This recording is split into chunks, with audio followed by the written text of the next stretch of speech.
What's going on, people? We are back with Sideline Specialists, episode 26.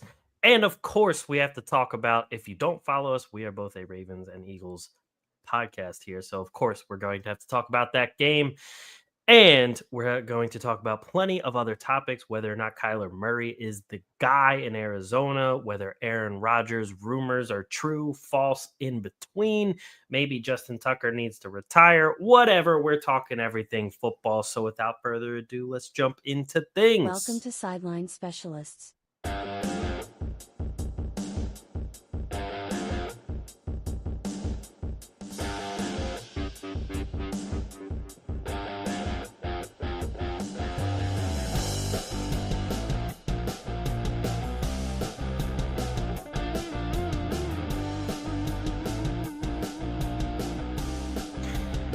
And we are back. What's going on, Tom?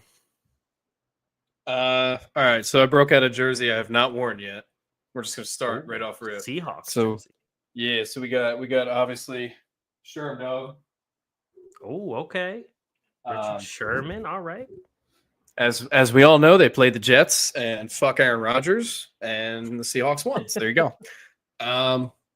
So I had to break it out because I hadn't worn it yet. I have it. I like it a lot, and it felt like time. Makes sense to me. Yeah. And I'm officially oh my God, he's so open. I'm officially gonna buy a Bucky Irving jersey. Oh, he's been a beast. It's our most successful video. Yep. By kind of like a ginormous margin, which shook the heck out of me. And he's just been an absolute stud so far. But yeah, that will at some point on the pod, you will see it debut. I'm probably going to get Creamsicle because why the hell would I not? Oh, hell yeah. Definitely got to get Creamsicle. That's easily their best jersey. I'm so partial to Kelly Green as an Eagles fan, but if there was another throwback that I would put in that one, like top two, it would probably be the Creamsicle because it's just so touchdown and Njoku. What a drive by the Browns. Yeah. Holy Christ. Denver like it's nothing. All right. Can I read this? I have the game stats up here just so we can laugh because this is so hilarious. All right. Jerry Jeudy, 1 catch, 44. Elijah Moore, 1 catch, 44.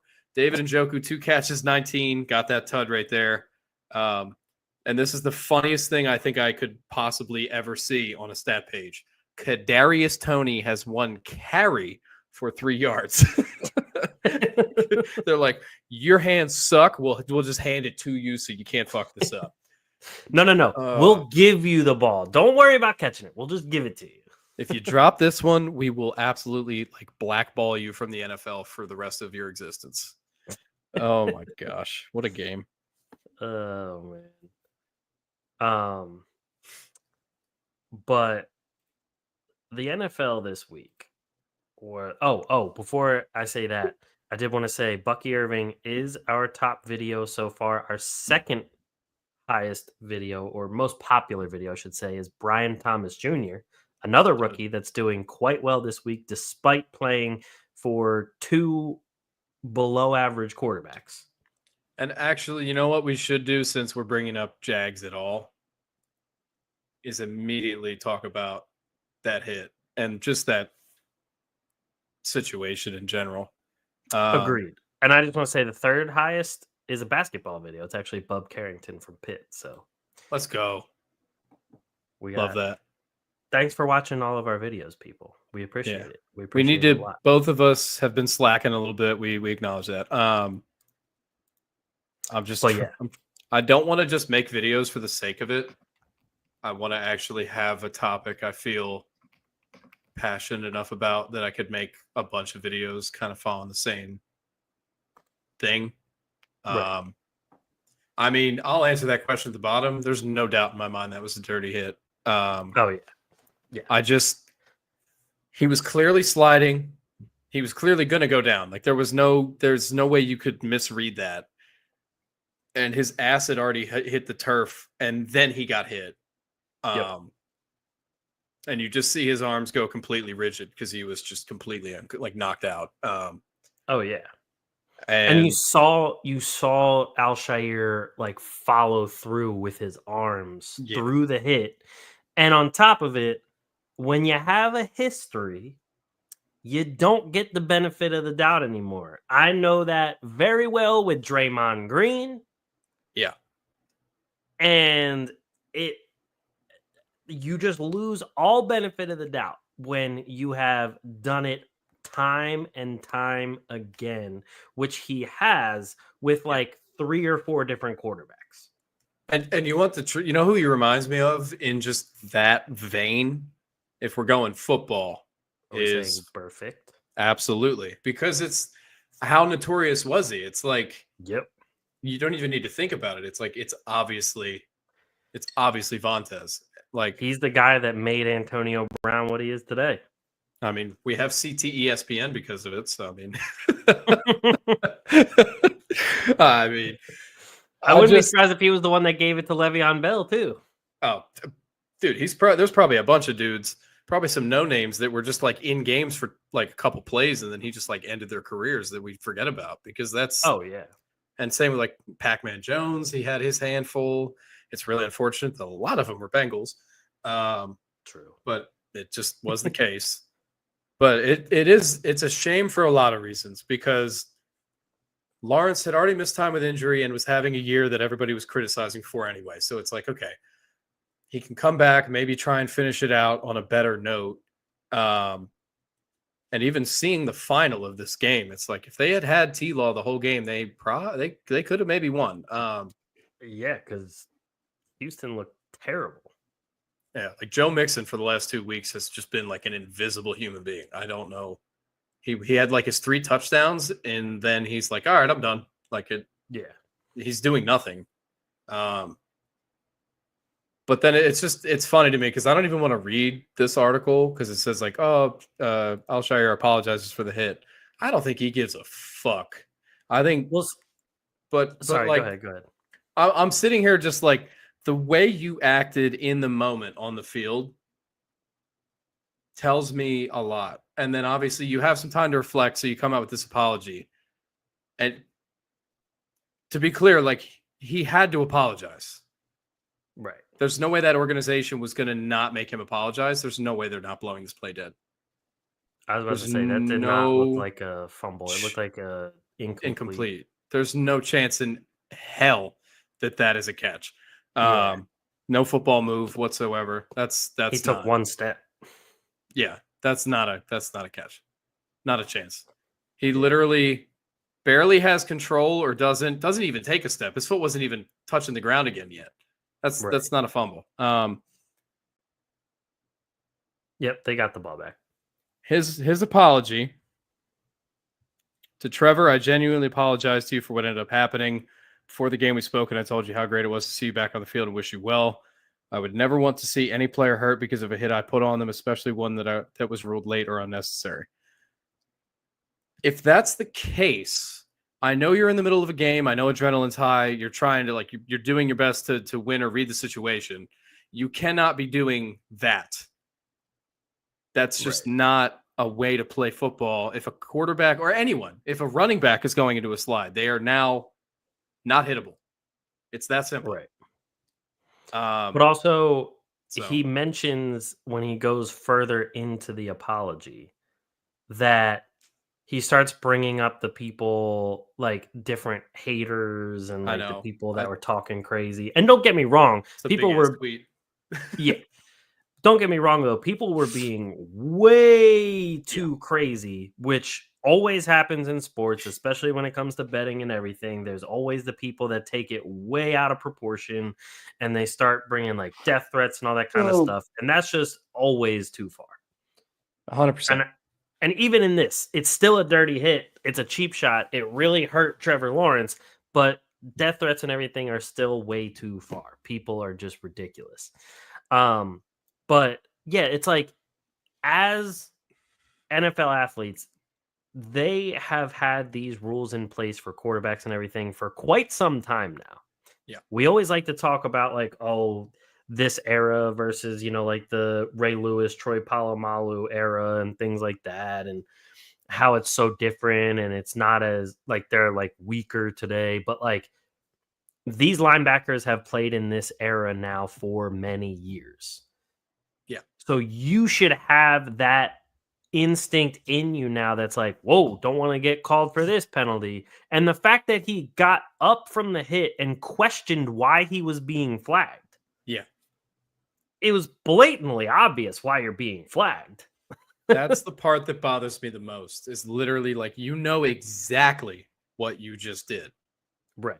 And I'll commend the Jags players. Like they were, as much as it's like, oh, you don't want to see fights. It's not the answer.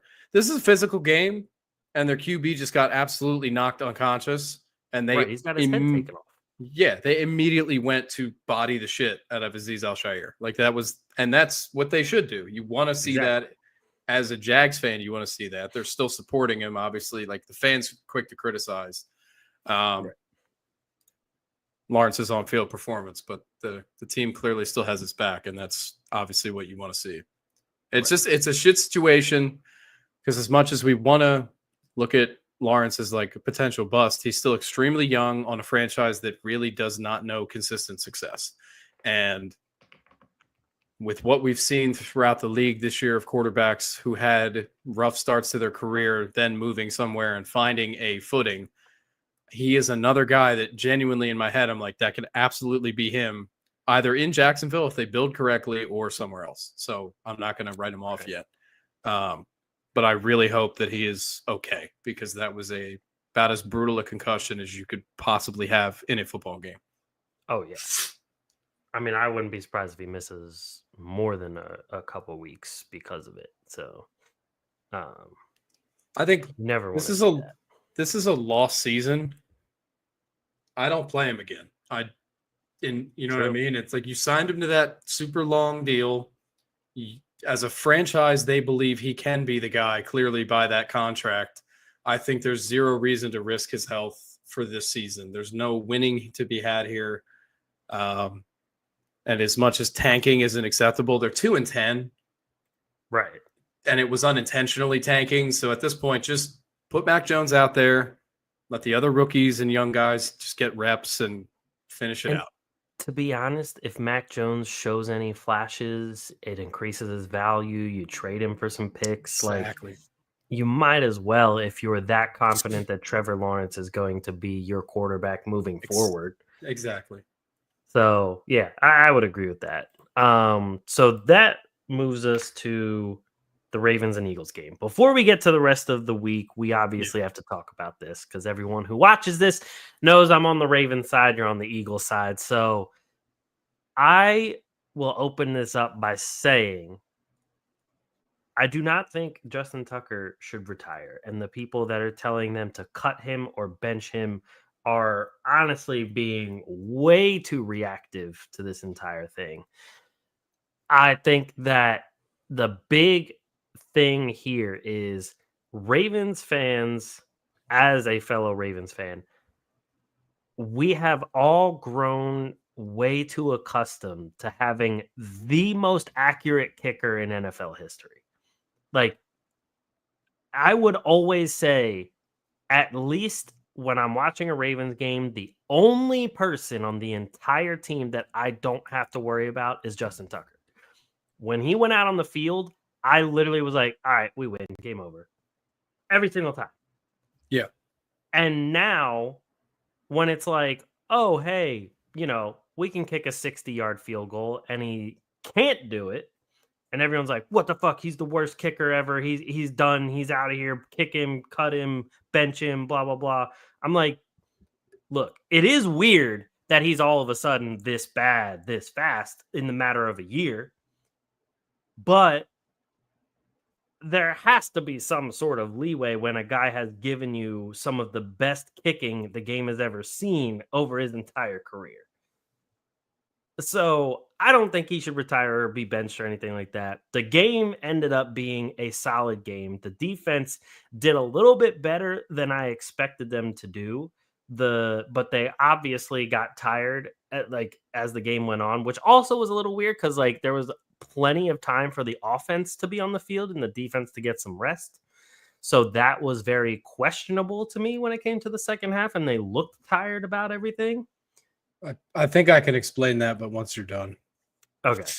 But outside of that, it was like Lamar missed a few wide open throws. Isaiah Likely was open for like a 30-yard throw, and he overthrew him by like another 20 yards.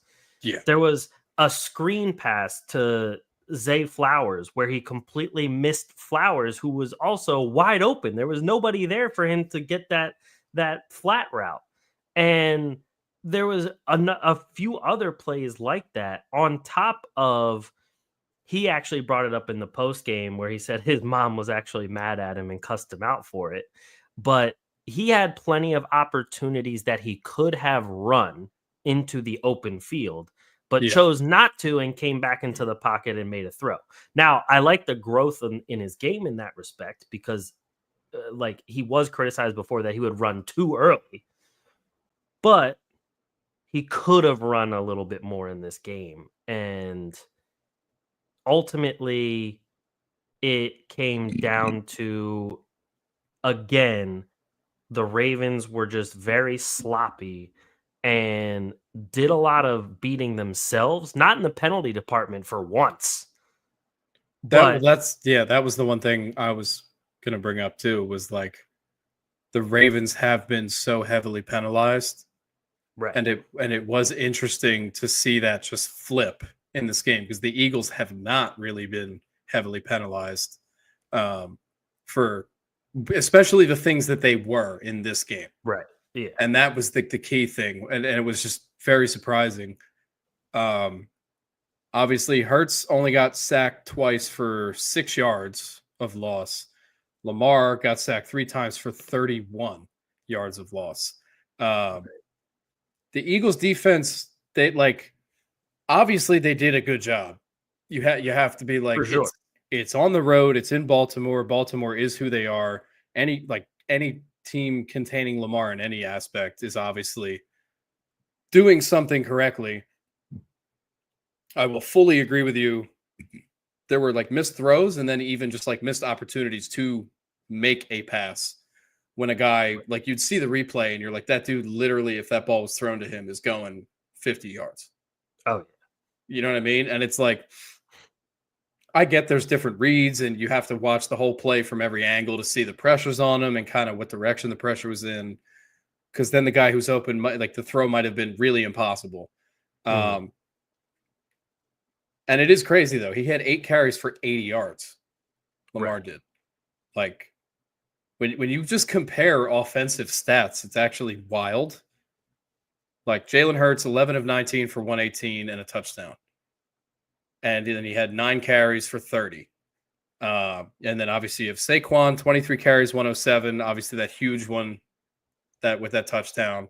But then you look at Lamar and you're like, 23 of 36, 237, 2 tuds, no picks, no fumbles.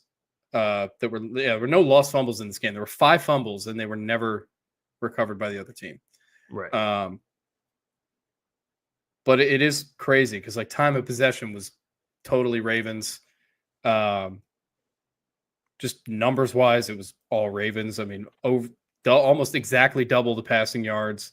They had more rushing yards as a team. But if you are missing kicks, you are missing extra points. Obviously, that is as disastrous as it can be because you have just used that clock time and come up with nothing. And I understand Ravens fans' frustration with Justin Tucker because it is like you said, you've become so accustomed to this consistency, like he's a Hall of Famer, that now that it's not like that, it literally just doesn't make sense. And when anything isn't rational, it's easier to get angry about it because it doesn't fit something in your head. Right. But I think realistically, the game delivered. I mean, they put it on at 425 for a reason, so the nation could watch it, and you get a 5-point game between two teams that are really trying to contend for a championship. I was impressed. I was impressed more by the Eagles defense. The offense did what they needed to do to get points, but Saquon has been the best signing I think I've ever seen by Howie Roseman. When you think about the money that went into it, just the value of a contract that's not high. And he had 8 solo tackles. Like he had 13 total tackles, a half sack, a tackle for loss, and 8 solo. And you're just like, Jesus. Nolan Smith's coming on. He had a sack against Lamar. He was involved in 8 tackles. I'm just like, we're here. Let's stay healthy because this defense could do some things. Right. And the thing is, I can't even be mad at the Ravens defense like for the entirety of their work in this game.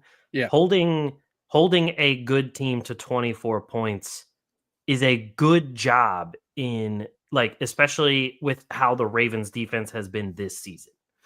Because 258 total yards. Right. Like it's really good. They played great. And they've given up more points to worse teams in this. Like they've given up more points to the Raiders, to the Cowboys. The Bengals, their offense is obviously one of the best in the league, but record-wise, they're not up there. It's like the worst defense we've ever seen. Exactly. They've given up more points to Tampa Bay, 1 less point to Washington, more points to the Browns. Like they have given up a lot of points this year. So holding the Eagles to 24 points isn't bad in that regard. But it's like, yeah, the offense would stall at the worst times. Like you said, if you're missing kicks, like Tucker left 7 points on the board. Now that's a win for the Ravens. Exactly. Even if you like, obviously, and I'll say this too, and I always say this. If one of those kicks is made, the rest of the game after that kick will look completely different. Exactly. So it is hard to tell, like, would that have actually made the full difference? Because literally everything from that point cause and effect. Like, instead of the Eagles getting the ball at that spot, it would have been kickoff, and everything that follows will not go the same way. But right. I feel bad for Tucker in a lot of ways because I know he's probably getting a lot of shit right now, and I don't think he deserves it at all. Oh, yeah. And like to start the second half, the first Ravens drive was a missed field goal, which would have made it 15-14. And then just say like the same possession plays out there, then the Eagles punt. Then the Ravens missed the next drive again, which would have made it 18-14. Yep. So like right there is a completely different game. The Eagles are probably passing it a little bit more often instead of running it because obviously now they're down. There's a lot of different ways that it could go after that. And like you said, Tucker's really going through it. This honestly made me like not almost, but it kind of made me sad for Justin Tucker here. This was right after the game. Missed a field goal and an extra point in the same game, and obviously you missed 2 tonight. What was going on out there for you? As simply as I can put it, I missed the kicks, and I'll leave it at that. I just left the points out there. I feel like I cost us this one, but it doesn't really do anybody any good to dwell on it. The only thing that I can do, is just continue to work, move forward, take 1 kick at a time. I hate that I've had to have this same conversation over the course of this season. But that's something that comes with the territory in this job description. The kicks are either good or they're not. And today I did not do a good enough job to help our team win the football game. Yes. And it's just like it's rough. Like you can tell he's upset. Yeah. And so it's just like, and with how great of just a person Justin Tucker is too, on top of it, just makes it like if it was someone like Harrison Butker, I'd be like, fuck that guy. Exactly. I completely agree with you because it is a case of that. Like, he's always been a good guy on and off the field, right? Like literally always. So it does hurt a little bit because like there's nothing really to criticize about him, and then now for the first time there is, and it's like for some reason, like a pack of hungry scat like dogs just coming out of nowhere to just jump on it. Like, you've loved this guy and he's given you so many incredible moments for so long. And the moment he kind of stops being Mr. Perfect, you're just like, oh, let me just go after him. It's like, just shut up. Right. Like, leave him alone. Like, there's so Exactly. many seasons that would have gone worse if you'd had anybody else. Like, it's unfortunate in the world of sports because obviously, like you said, obviously the betting part of it, you have these people that try to make a living off this shit. And then one dude who he doesn't know, who owes him nothing, misses a kick in, like, it is the hardest position you could possibly be in. And somehow now he needs to get paraded by some rando who sits on his couch. It's like, no, that's not actually how this should be at all. And I have to think at least that he will turn a corner at some point. If he doesn't turn said corner, then I think we could start discussing maybe he should retire. But until this trend, like if this trend obviously like doesn't last, then there's no reason for that. So Right. And the big thing is he hasn't lost power. Like we see the kickoffs, we see all that. Like his power is still there, which is usually what you would lose when it comes to age. So, yeah, I don't really know. It's been a weird year, though. Elliott had a game where he missed 3. It's like they're the two most reliable kind of in the NFL right now, and they both are having issues. So it's like, right. All right. I mean, this is the first year in my memory where Elliott would be lining up for a kick, and I have a moment of like fingers crossing. Usually it's literally you just sit back and go, all right, 3 points are on the board. Same as Tucker for so long. It's like you can lean on it, but right. It is what it is. Another very close game for the Ravens to lose on this schedule where that's happened frequently. I know that's got to be unbelievably frustrating, but yeah. I think it's in their 5 losses, they've lost by a combined 22 points. Yeah, that is a tiny margin of defeat right there, to be fair. So yeah, always sucks as a fan, as a player, literally all of it. Bo Nix threw an interception, by the way. Damn it, Bo. It's not on him. It was like one of the Lamar ones that you showed me. Oh, like hit the receiver was kind of getting tackled as the ball arrived, and because of that, the ball kind of hit the receiver in the arm, not his hands, because he was getting physically taken to the ground, and then the ball went straight the hell up in the air, and Newsome just kind of stood under it. That being said, Bo Nix is 5 of 12 to start this game, so it's not been a good start. Which I need Bo Nix and the Broncos defense to do better to win my fantasy matchup. So fair enough. I mean, and it is a little surprising because the Broncos O-line has been, I think it's currently rated 2nd in the entire NFL. Right. So they need to, as a group, be on that sideline right now, getting each other kind of like, yes, we have to deal with Myles Garrett. That sucks. We got to do it. So, right. So, I just want to touch on this real quick since we both just absolutely love Aaron Rodgers. Oh, just totally. Dude. Best human in the world. There's been rumors swirling about benching, about not signing him next year, about trading him, about all sorts of different things. The coach did come out and say, like, he's still their quarterback. He gives them the best chance to win, which, like, that's probably the case because it's the Jets. Literally, but anywhere else, it's like, no, he doesn't. Exactly. But there's been a number of people to come out like against Aaron Rodgers. Also, former Jets defensive lineman, he came out and started talking about Aaron Rodgers. It was Leonard Williams. Who pick sixed his ass in this game. Yeah, exactly. Let's go. Oh, I love that. He called him out for his bad pass to Garrett Wilson. And then let's see. He said Here it is. I remember pass rushing and somebody almost got Rodgers, and that's why he threw it too far for the receiver or whatever happened.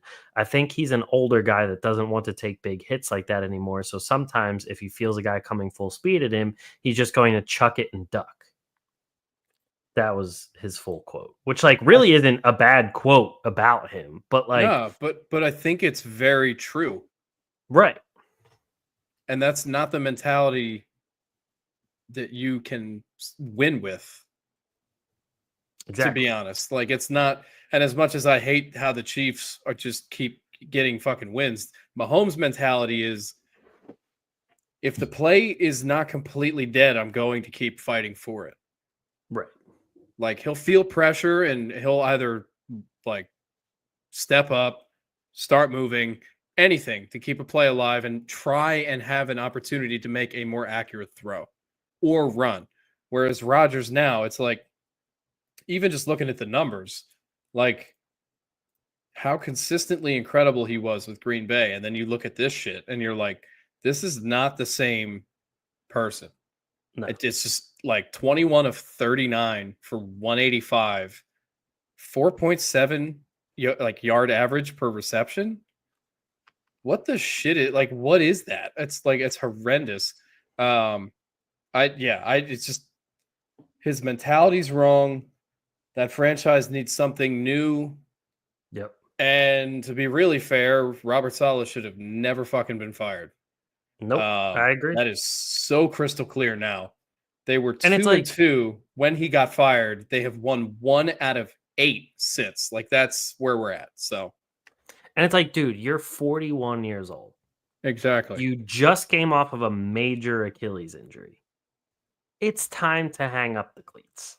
And like, obviously, I'm not one to just say like, oh, like give me the pads and let me go out there. But it's like, we all can see it. Like it's not as if it's like, oh, he's getting close losses and like he's just barely losing out to some younger guys and he just had like little things to tweak. It's like, no, it has looked bad all year long. And not only that, but when it's bad and then you start saying bullshit quotes in post games, when he was just talking about, they asked him about like, I forget if it was like they asked whose fault it was or something along those lines. And he was just literally just talked about how, hey, I mean, sometimes it's my fault, but like there's 11 guys on the field. And it's sometimes it might be my fault, but like, you know, others might not look at all the details. Like you're out there blaming other people for what you wanted. Like you wanted to come to this team and still try to compete and try to do all of this. And now you're terrible, but like there's 11 guys on the field. I don't. He's always had an unbearable lack of accountability. Always. And now it's just really easy for it to be spotlighted because it's New York. Right. And then on top of that, it's like you look at the weapons that this fucking offense has, and there is zero chance in my mind that he could ever actually throw blame on anyone else. Like, you mean to tell me you targeted Devontae Adams 12 times and he only caught 5, and we're going to pretend for one fucking moment that he dropped 7? Like, right. Because that's what his head does. This is Devontae goddamn Adams. You could give him me, and he'll catch more than 5. I don't give a shit. That's like, he catches everything. He is a vacuum. So he has to. Somebody's got to just get in his face and tell him to go the fuck home. Exactly. And on top of that, Garrett Wilson, 10 targets, and he only caught 5. Yeah. You have 2 of the best receivers in the fucking league. And you're telling me out of a combined 22 targets, they only caught 10. Yep. Like, but Isaiah Davis had 3 targets. He caught all 3. Braylon Allen had 2. He caught both. Conklin had 5. He caught 4. Right. You can't throw to your good guys. Like, are we kidding? I'm going to say it's the hot take, but I am so fucking adamant about it. The New York Jets would be at a minimum 500 with Zach Wilson. Minimum. If they had Probably. what they have right here. Obviously, with Zach, they would never trade for Devontae Adams. But just imagining that they did. If I'm being honest, if they brought in Daniel Jones, I don't think they'd be any worse than what they are right now. I don't either. I really don't. I just like he only got sacked twice. So Right. we're not going to sit here and pretend you were getting smoked all game. You weren't. You really weren't. Exactly. You just suck. And yeah, like he's trying to do what Brady did and play into these later years, and he's just not Brady. And it's so nice to see that. It's like actually just see it. Right. Like this is the difference between a guy with a mentality like Brady, where it's literally I'm going to I'll die out here to win this fucking game, versus Rodgers, who's like, nah, that's not me. It's like we know, but. And if I'm a receiver, if I'm a running back, whatever, and I hear Tom Brady say like, "Hey, some other guys aren't looking at the details," I'm like, "Shit, I need to step my game up." Exactly. If Rodgers, But if I says it, it hear just pisses Rodgers you off. say, exactly, if I hear Rodgers say, I'm like, "Well, what are you doing?" Literally, like how much work did you put in during the week? Like, because I know it's not as much as these other players are. I know it's not. Exactly. Like you got to do more than go to fucking darkness retreats and do ayahuasca. Like, Yeah, I don't know if he's just like unaware, but games are played with light. Like you can't, like you're not going to be able to do anything football related in the fucking dark sunshine. He's a fucking bum. And God. when he retires, I'll be stoked. And it's so annoying too, because you think about like when Peyton retired, we were all bummed.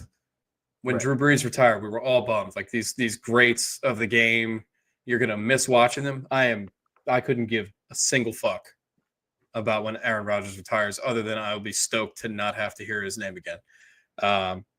I pray to God none of these networks decide, yeah, let's hire him to do this fucking show or not commentating. No, get him out.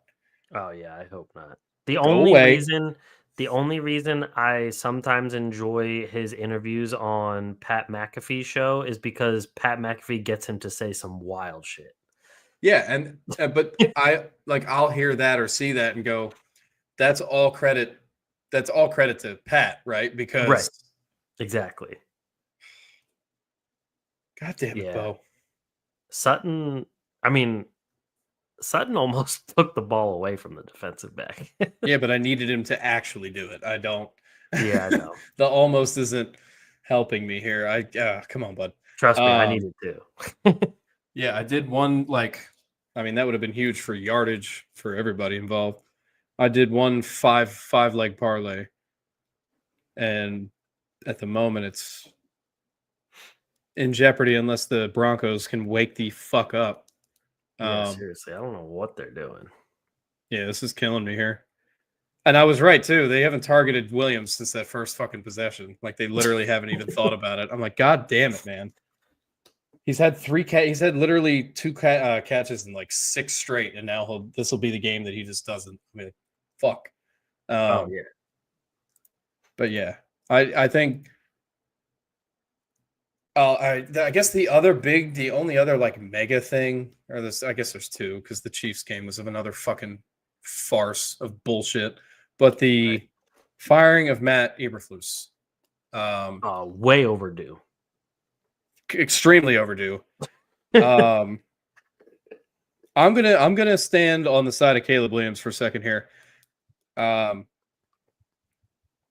If you are the head coach of a National Football League team and you have 2 timeouts, if he had just one, I could give him 2% of like, okay, this is a fucking NBA moment you forgot. He had fucking 2. So you have 32 seconds on the clock, 32. And you are already in field goal range. And you mean to tell me that you stand on that sideline, watch your offense do the slowest lineup in the history of God's green earth, and you still don't just put your hands in a fucking tee? You can't do this? Like, I just read it was like a one sentence banger. It just said, some guys are not meant to be NFL head coaches. That could not be more true than this situation. I don't know.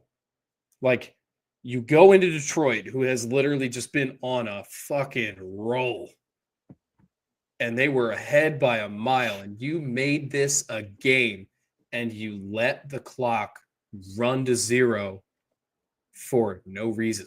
I just, like, if I'm a Bears fan, I am so sick at that result. And then you get the gift of him getting fired. So it's like, all right, happy Thanksgiving, everybody. Jesus Christ. It blew my mind. Absolutely blew my mind. And we were watching, like, my whole family was watching, and we were all just like, why aren't you taking time out? Why aren't you taking time out? Hello, Literally. why aren't you taking the time out? And then we watched, like, later on Sunday when in the Steelers game, they're trying to do like a whole hurry up offense, and they're getting close to, I think it was the end of the first half, and it's like 5 seconds, 4 seconds, and they're still not to the line yet. So then Tomlin calls a timeout with 3 seconds left. It's like, that could have saved your job if you just called a fucking timeout. And that's what's so crazy about it. It's like, and anybody out there was like there, if anybody at any moment was like, oh, one like stupid little mistake, it's like, it's not little. No, It's not little at all, because you have to look at it in the scope of this season is going so much worse than everybody thought it could go because of the moves you made.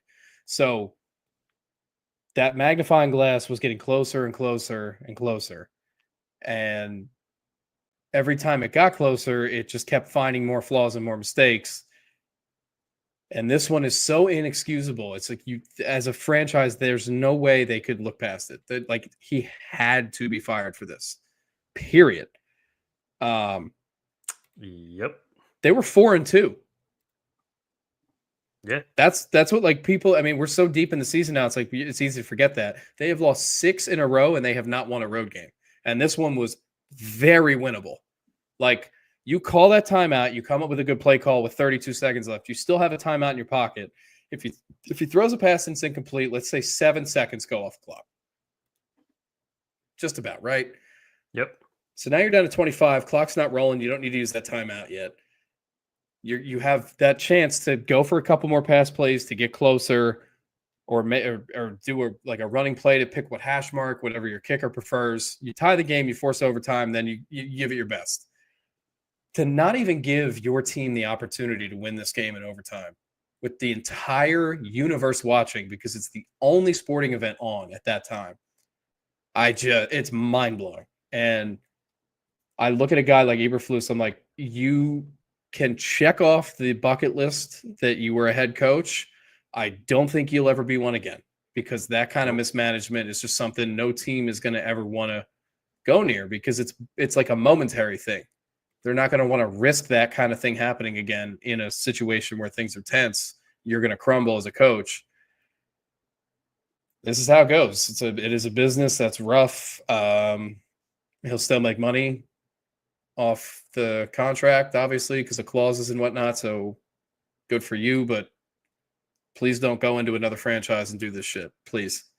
I really hope not. That's just way, way, way too unacceptable for so many reasons. Yeah. It's just, it's like, it was honestly dumbfounding. Like, it was just like,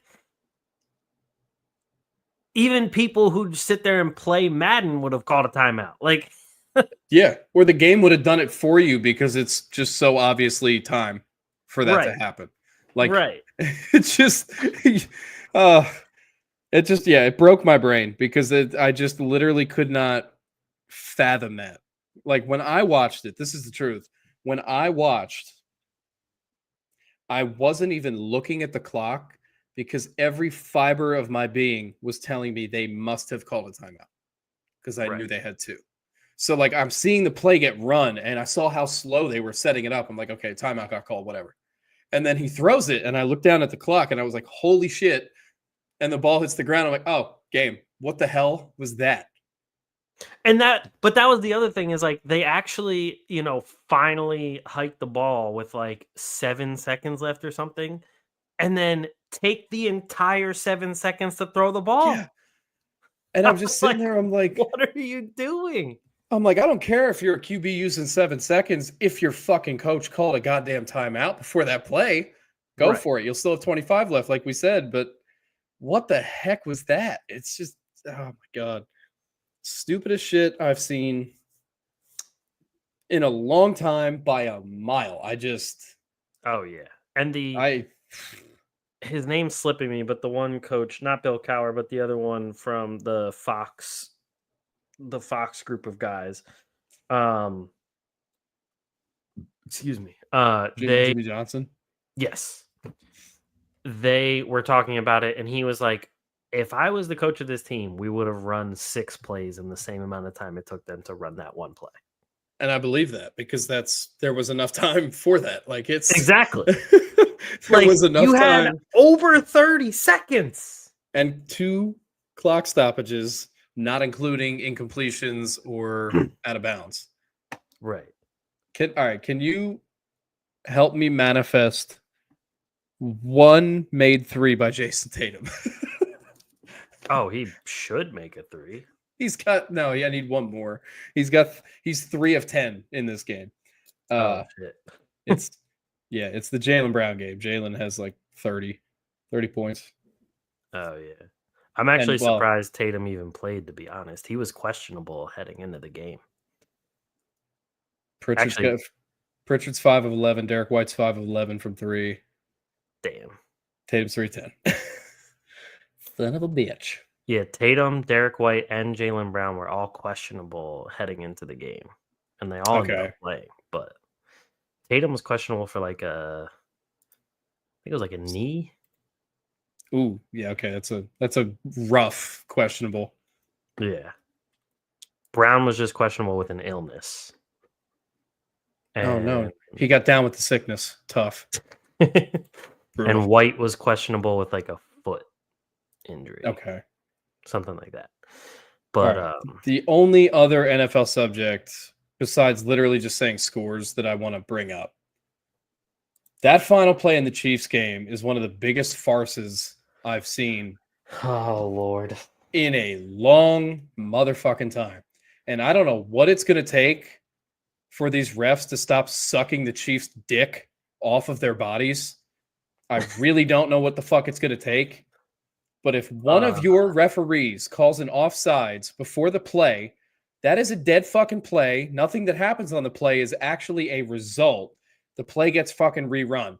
So what you don't do is disappear, review some bullshit for no reason, come back and actually say, yes, it was offsides. However, they can keep the fucking fumble. That whole thing was just outrageous. My dad has been a Raiders fan since he was literally like 8 years old. He is 69 in a month, and he has lived through some of the like most unbelievable calls. And I know that for him will still rank highly somehow. Oh, it has to. All he's ever seen. And it made me physically ill because it's just how many times can they get away by this much? How many?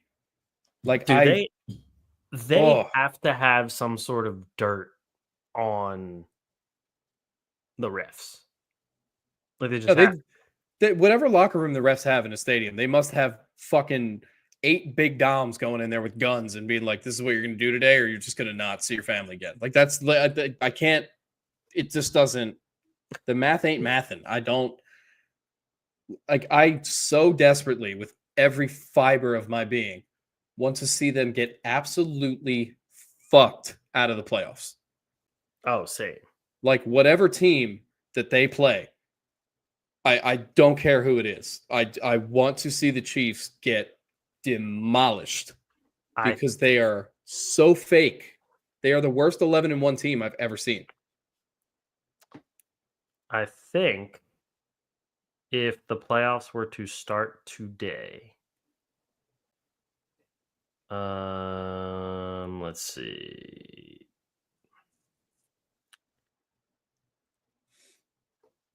The Broncos are in the 7th seed as of right now. So the Chiefs and the Bills actually have clinched a playoff spot already. Yeah. No one in the shout out to NFC has Buffalo. clinched one yet. I'm just full shout-outing to Buffalo. Oh, yeah. Fuck the Chiefs. You don't deserve this, but you're here, so fuck you. Buffalo has earned this. The Chiefs' 1L is to obviously to Buffalo, who is 1,000,000% the better team. Like, Oh, agreed. here's just facts, right? Buffalo has scored 355 points while only allowing 224. The Chiefs have allowed 235 while only scoring 289. Yeah. I think I think the Chargers would give if the Chiefs, I mean, obviously they're going to play again in the regular season, I believe. They still have one matchup left, and I'm very curious to see how that goes, but yeah. Just this many teams that are like Carolina forcing OT against them. It's fraudulent behavior. I saw a stat that said they have the lowest point diff of any 11-1 team in NFL history. So yeah, if you just, I mean, the way I think about it, right, is you take the 11 wins and just divide the point diff by that. It's 5 points, right? Ish, 4.9, whatever. I mean, like at least for the Eagles, you do that division, it's 10. You do Commanders, it's 10. Like, you know what I mean? It's like you do these for the fucking Lions, it's literally like 17. It's ridiculous. Right.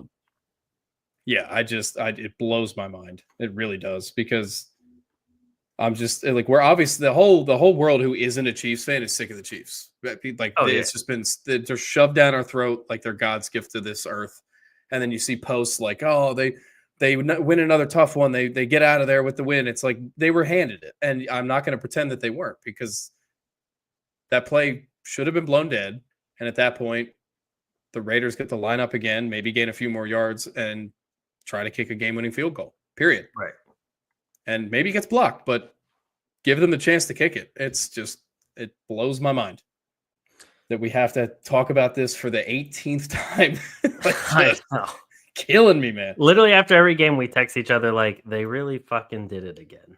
Yeah, because I'm just like, when are the refs going to start wearing red, man? When is it happening? Because it's got to be soon. It's got to be. Because they're wearing it underneath if we can't see it. They got it. Yeah. They're on the payroll. But yeah, this is the playoff picture right now. Nobody clinched a spot yet in the NFC, but AFC Chiefs and Bills have clinched. Steelers take it technically like a 1.5 game lead in the AFC North after the Ravens lose. You can see their playoff probabilities here. Steelers have a 99%, Texans 97% for that 4 seed, Chargers 93, Ravens 97, and Broncos 76 if they win, 66 at a current, and 51 if they lose to the Browns. I have to say this too. All credit in the world for this season to the Chargers and the Broncos for the way they're playing. Complete turnarounds. Like we expected, and I have to say this too. It's like we expected more out of Houston, and they're showing a lot of holes now. So there's got to be a lot of nervousness around that, because obviously Stephon Diggs being out for the year is a big deal. If they had him, I don't think that these sort of losses would have been accruing. True. To be honest, he was a nice safety net for Stroud every game, same way Nico was. They didn't really get a lot of games with their whole crew healthy. That sucks, but that's the league. They have a lot of stepping up to do and getting more consistent if they want to actually really turn this to something long term. Right. Yeah. I think the NFC is way more exciting at the moment. I think you might agree with that as far as Yes. the teams fighting. Agreed. But yeah, I mean, see- you technically have 3 teams in the NFC still in the race for the number 1 seed. yeah, Whereas in the AFC, it's literally just the Chiefs and the Bills right now. The I mean, only- the Steelers aren't that far Yeah. behind. I was gonna say the Steelers are within a real shot of it. It's just literally like we can't sit here and honestly tell you that we see the Bills or the Chiefs losing, because the Chiefs are not allowed to lose according to new league rules that have not been disclosed yet. Right. But I look at Buffalo and I'm just like, I mean, all right. I'll say this. The only 2 losses for Buffalo have been on the road.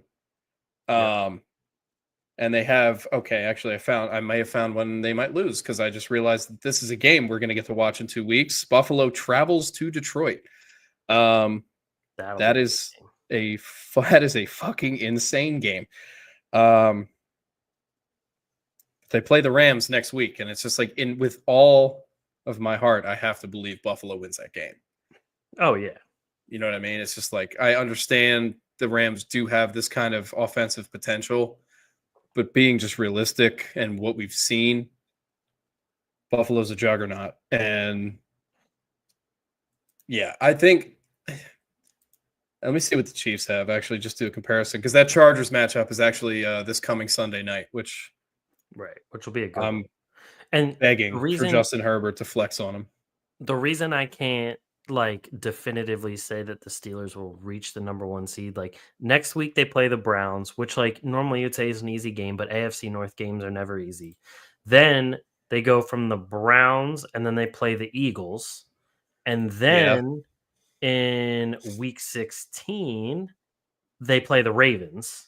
So and again, then they play the North Chargers and then the Broncos. The Chargers play the Steelers on Christmas. No, the Chiefs play the Steelers on Christmas. Oh, am I on Chiefs? I am on Chiefs. Yeah. Steelers should win that game. I'm not gonna lie. I think the Steelers win that game. It's in Pittsburgh. I think they should too. My only thing is, if the Chiefs haven't won or haven't lost more than 1 game by that point, then obviously the Steelers aren't going to overtake them. Yeah. I'm hoping that the Chiefs lose at least 1 game between now and Christmas, so that game turns into something that can really knock the Chiefs down a peg. I want that in my stocking. Same. I need it. And all of my in-laws and my wife will be completely happy with that. So I get a happy family on top of the Chiefs losing. I will obviously take that. Yeah. W's are flying around if that happens. Exactly. Inject it directly into my veins. And then go into the Ravens-Texans game and hopefully the Ravens win. I could be in for either a great Christmas sports-wise or a terrible one, because the Sixers also play on Christmas. And true. I'm not expecting good things on that one. This is what sucks, because I have been so heavily invested in the Sixers for so long. I care. This year I feel nothing. I'm so numb to it. I just I'm like, oh, they lost. Who gives a fuck? I just don't Nick Nurse is not the problem, in my opinion. I think the front office and everything has just been a goddamn disaster. And there comes a point you really need to just make business decisions, and they're not making them the right way at all. And this is where they're at as a franchise. So, it is what it is. And I hate saying it is what it is, but that's where we're at. There's nothing else to be thought about. So the thing that sucks is they play the Celtics on Christmas Day. Yeah. And not only that, but it's the first time we play the Celtics this season is on Christmas. So I bring up betting sometimes on Christmas. The last 3 Christmases, I've parlayed the NBA games, and I have hit 3 in a row. What happened? Big defensive play, baby. Okay, let's see it. I'm locked in. Here's the snap. Steps back. Yeah, Denver. He throws finally. Oh, my goodness gracious. He's gonna go. Bonito. He out of there. That's But good that's 'cause the crazy. Broncos winning. You've parlayed 3 Christmases in a row? Yep, and hit every fucking time. Damn. And I will tell you this right now. I don't care what the line is. I don't care what players are healthy for the 76ers. I'm taking the Celtics at like minus 11. I don't give a fuck. Oh, Brother, I just like Embiid could be fully healthy. Paul George could be fully healthy. Maxey could be rolling. McCain could be still balling. And I would just be like, I don't care. I don't care. Like, yep. As of is it- right and it- now, is it in Boston? are- yes, of course. Yeah. So that's, yeah, exactly. Boston are 8.5 point favorites as of right now. Got it. It will be more than that, and I'll make it bigger. I don't care. Like I'll go on Bet Rivers and just fucking stretch that shit until it's like you can't actually make the odds more insane than this. And I'll be like, bet. Like that. That's it. Pritchard will drop 35 and have a career high on it. I don't care. It's the Sixers until Morey and anybody else in that front office are out of there. I see nothing but failure. If I'm being honest, I actually don't recall the last time they beat the Celtics. Fair. Oh, wait. It was at the very, very beginning of last season. Like November 8th beginning. To give us false hope. Yeah. They won by 3. That's how it goes. Yeah. That's how it goes. Yep. And then the Celtics beat them the other 3 games of the 4-game series. Probably by like 50 combined points or some crazy ass shit. It was like 10 and then 6 and then 20. Yeah, that'll do it. Lol. Yeah, it's just they're an embarrassing franchise.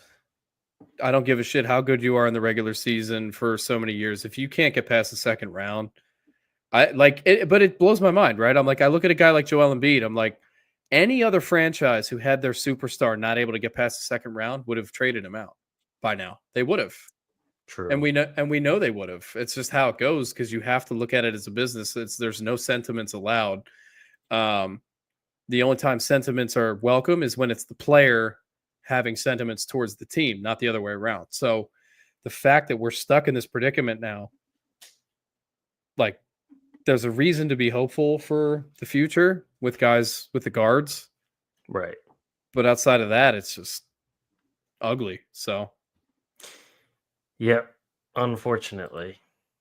I mean, I know I'm still going to be watching because that's just who I am, but see, I haven't. I literally I'll put it on my phone as a background thing. I'll watch the Flyers. Right. I'll care because they are a team that fully accepted and embraced the idea of a rebuild after many seasons in a row without success, because that's what you're supposed to do. And they're having fun, and that's why they're fun to watch. Like, they have a winning record now. They started off like 1-5. Yep. But they have a winning record again because they're pulling it together. The lines that the chemistry's getting built between the young guys. This is how you do this. And even from the top down, Comcast got rid of the guy that was running the show because he didn't give a shit about the team, and they put somebody in who really does.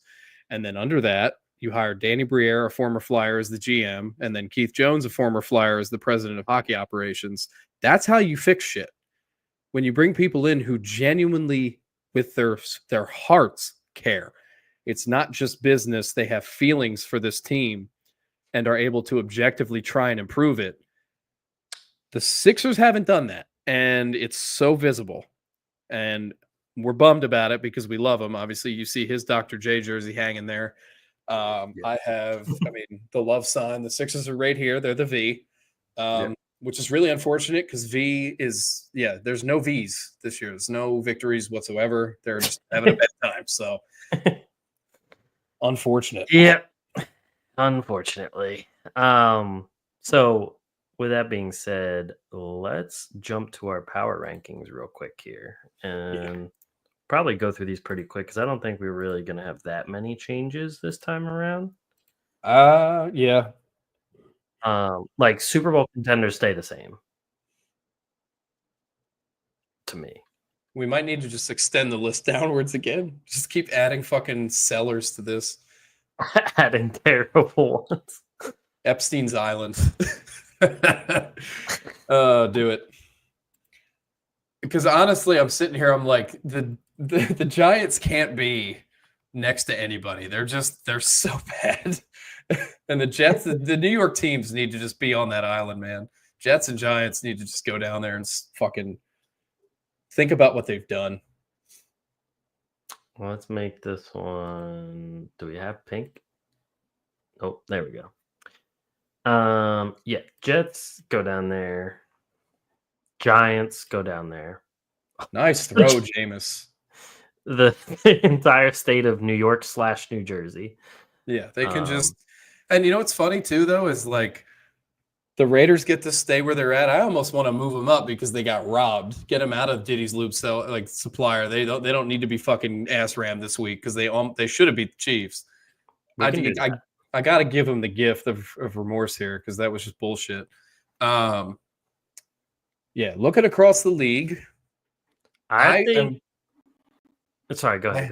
I have one. I think you and I need to just swallow this. Pittsburgh has to move up. Yeah, I genuinely I look at how they're playing. They are, if we're just going purely off what a Super Bowl contender is, they are absolutely a team that could make that run. Yeah, I'm very impressed because there were so many criticisms looking in. Like, obviously, the Pickett pick was rough because that never turned out at all. And then you go to Justin Fields, who's had a rough start. He gave him a good start to the year. And then you switch to Russell, which got plenty of criticism on its own right, and he's 5-1. Mike Tomlin is, I fully respect and appreciate Mike Tomlin as a coach. I think he's incredible at just molding players and just people into men on the football field. Yeah. And it's impressive. Completely agree. I think, let's see, 3 changes. Go for it. First, the Dolphins move down. They can't play in the cold weather worth of shit. Agreed. And it's only getting colder whenever they're not playing at home. 2, which they won't be because they're going to be, even if they made a miracle run to the playoffs, they would never be hosting a game. Exactly. And that's the other key point is you have to think about that too. It's like if you're just sneaking in and you have these weather issues, you're fucked. Exactly. And God forbid they play the Eagles, the Packers, the Seahawks, like any of these teams that have cold weather stadiums. Oh yeah. Well, sorry, AFC wise, but even Buffalo. Kansas City gets cold as fuck. Like people forget that. There's been playoff games in KC where it's like 20. Like what is he going to do? Wasn't it just last year the playoff game was like negative something and the helmets were breaking? Yeah.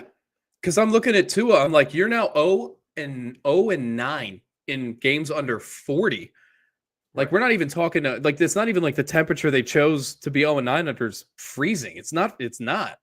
Right. Like I look at I look at a team like San Fran. I know they ended up getting blown out, but they started that game pretty well until McCaffrey got hurt.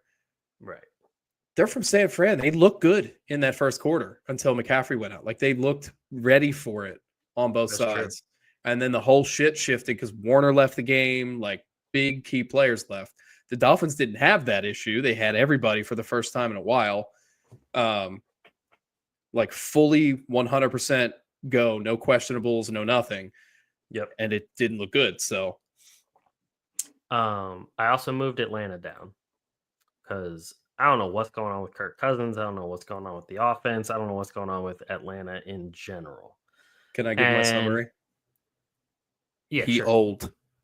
He old. Yeah, that's true. And they need to bring Penix in already. Just get it over with. Because I'm like, when you just look at it from the perspective of, for no reason at all, and but the best reason ever, Carolina's gotten a lot hotter. I know they lost this week, but they played a hell of a game. Tampa is still Tampa. Yep. And I will take a 6-6 Tampa Bay Buccaneers over 6-6 Falcons every single time. That's where my head's at. And I know that they've played whatever. You give me fully healthy. Like, I know Godwin will not play again this year, but you give me a fully healthy, motivated Tampa team, they will shit on Atlanta in the state Atlanta's in right now. And obviously that division is just a shit show. Like, we may have a team with a losing record win it based on how shit could go. But just give me Tampa. I want Baker fighting for a playoff win way over Kirk Cousins right now.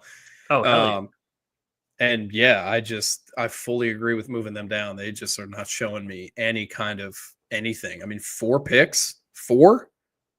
Yeah, that was god awful. And it's like his second one with the Falcons with 4 picks. And it's like the Chargers didn't even put up that many points. They only had 17 points. But this is what I mean. It's like, this is why I look at the Chargers with a big smile. I'm like, you guys are fucking good. And we know you're good. I love hearing Keenan Allen too. Did you hear that quote this week? They on a podcast. They asked him what's your NFL future look like? He said either re-sign in Chicago or head back to LA. Yeah, that would be awesome. And I'm just like, give Herbert Keenan Allen back, man. They already have the chemistry. And then you have Vlad McConkey already. Like, Jesus Christ, man. Yeah, because McConkey had 117 of the 150 receiving yards in that game. He's so good. He had 9 catches. He's a goddamn rookie. Like, what is this? The next most was Quentin Johnston with 2 catches for 12 yards. Yeah, and Quentin Johnson probably had 15 targets and he dropped the 13 because he's so bad. Dude is an absolute garbage can. It's insane. And they didn't even have J.K. Dobbins. Then we have to do this too, because I think it is truly unbelievable. It's not about what I think. It's truly unbelievable. Njoku with his second tut of the day, by the way. Of course. I love David Njoku. I think he's just, he's a stand-up guy. B, he had his face burn off, and he decided to just wear the sickest mask I've ever seen in my life to a game because he's like, I'm just going to rock this. Cool. Cool dude. Justin Herbert set the record for the most passing yards through his first 100 career games, I believe. Mm-hmm. Beating Peyton Manning's record for that amount of games. Yeah, that's crazy. And the dude still gets no respect. And he's doing it with no receivers. Precisely. I just literally he is so good. He is so good. I am at the point in my head now where I'm like, if the Los Angeles Chargers could give him what the Chiefs give Mahomes, we would not have to hear about Mahomes again. Oh, yeah. And they're moving in the right direction. This last draft was A+ for a future with a quarterback that's going to probably be there his whole career. If you took the Jets' weapons and put them on the Chargers, they'd be 11-1. Yeah, you know what? I would. Here's exactly what I'll say with that exact take, because I love that take. We would be looking at a guy who, before the end of the season, we would be saying he might break the single season yardage record. He might break the touchdown record. He would have little to no interceptions because his accuracy is the thing that makes him phenomenal. He doesn't make stupid throws ever. Like, ever. If there's a dead play, that shit gets sent to the 50th row. Like, it just does. Like, that is, yeah. Like it, but that's what's so frustrating, right? Is making that comparison. What's up, Shaq? Go Birds. In the chat there, we got somebody. It blows my mind because I am loving Justin Herbert, and I think the Chargers made the best decision bringing Harbaugh in. Oh, because it literally, it's like he had familiarity with some of the players, obviously, like. That's great. Just through his brother. It's like, tell me about Dobbins. Tell me about Edwards. You know what I mean? Like, what is their because I know Greg they Roman. did. I know he asked him. You know what I mean? It's like he had to. Oh yeah, Over some dinner somewhere. Like, tell me about these dudes we're signing. Because why wouldn't he? And then, Right. but I had like the amount of respect I have for Justin Herbert, man. I cannot express it enough. Like, he's a guy. Like, I'm saying, I'm going to get a Bucky jersey. I would happily wear a Herbert jersey just to respect who he is as a player and a guy. Oh, Because he's so humble. It hurts. Like, he's so good at football, and he just like literally doesn't seem like he even acknowledges that with himself. Shaq here says Harbaugh completely changed that culture. Nobody expected the Chargers to be this good. It's awesome to see. Agreed. Amen. Agreed. Amen to that. Completely agreed. And it's like we knew the moment Harbaugh came in, we're like, all right, Harbaugh's favorite thing is establishing the run, making sure the defense is, tough enough to handle anything that's thrown at them. And then we get to the fact like he has the quarterback that he doesn't have to worry about. So now it's just getting the pieces around him.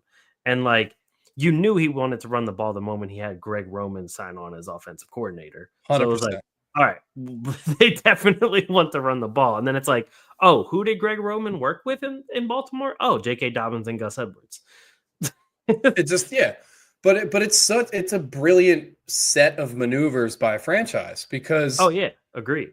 I'm like, it makes no sense to do anything different. Like, why would you know what I mean? Like, you bring guys in that your offensive coordinator can work with immediately from literally day one of training camp and OTAs. They have a rapport already, and then you can build with that, and then you draft Joe Alt, who is at the moment seeming like, yes, he is in fact a generational tackle in the draft. He's insane. He's been unbelievable.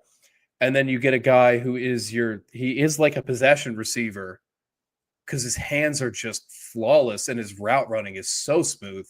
And I'll own this, like in the video, the comparisons I made, one guy in the comments, he said it in a way I didn't like. However, the one guy he picked to say was Emmanuel Sanders, and I can fully see that now. I can fully see it now. Lad McConkey is so goddamn smooth. Oh yeah. Every route, any step he takes is just like and he's like, if you're Herbert, it's a sixth sense thing. And that like, he can just go to where McConkey's supposed to be according to the play. And he's literally there. Yep. Open. And it's like the amount of comfort as a QB that you have when you have receivers like that cannot be overstated. Agreed. And I love that they're succeeding. If we see some more wins, I could move them up. If we see some like wins over some big opponents, the only thing with holding them back is like some of the better opponents that they've played, they haven't been able to get that win.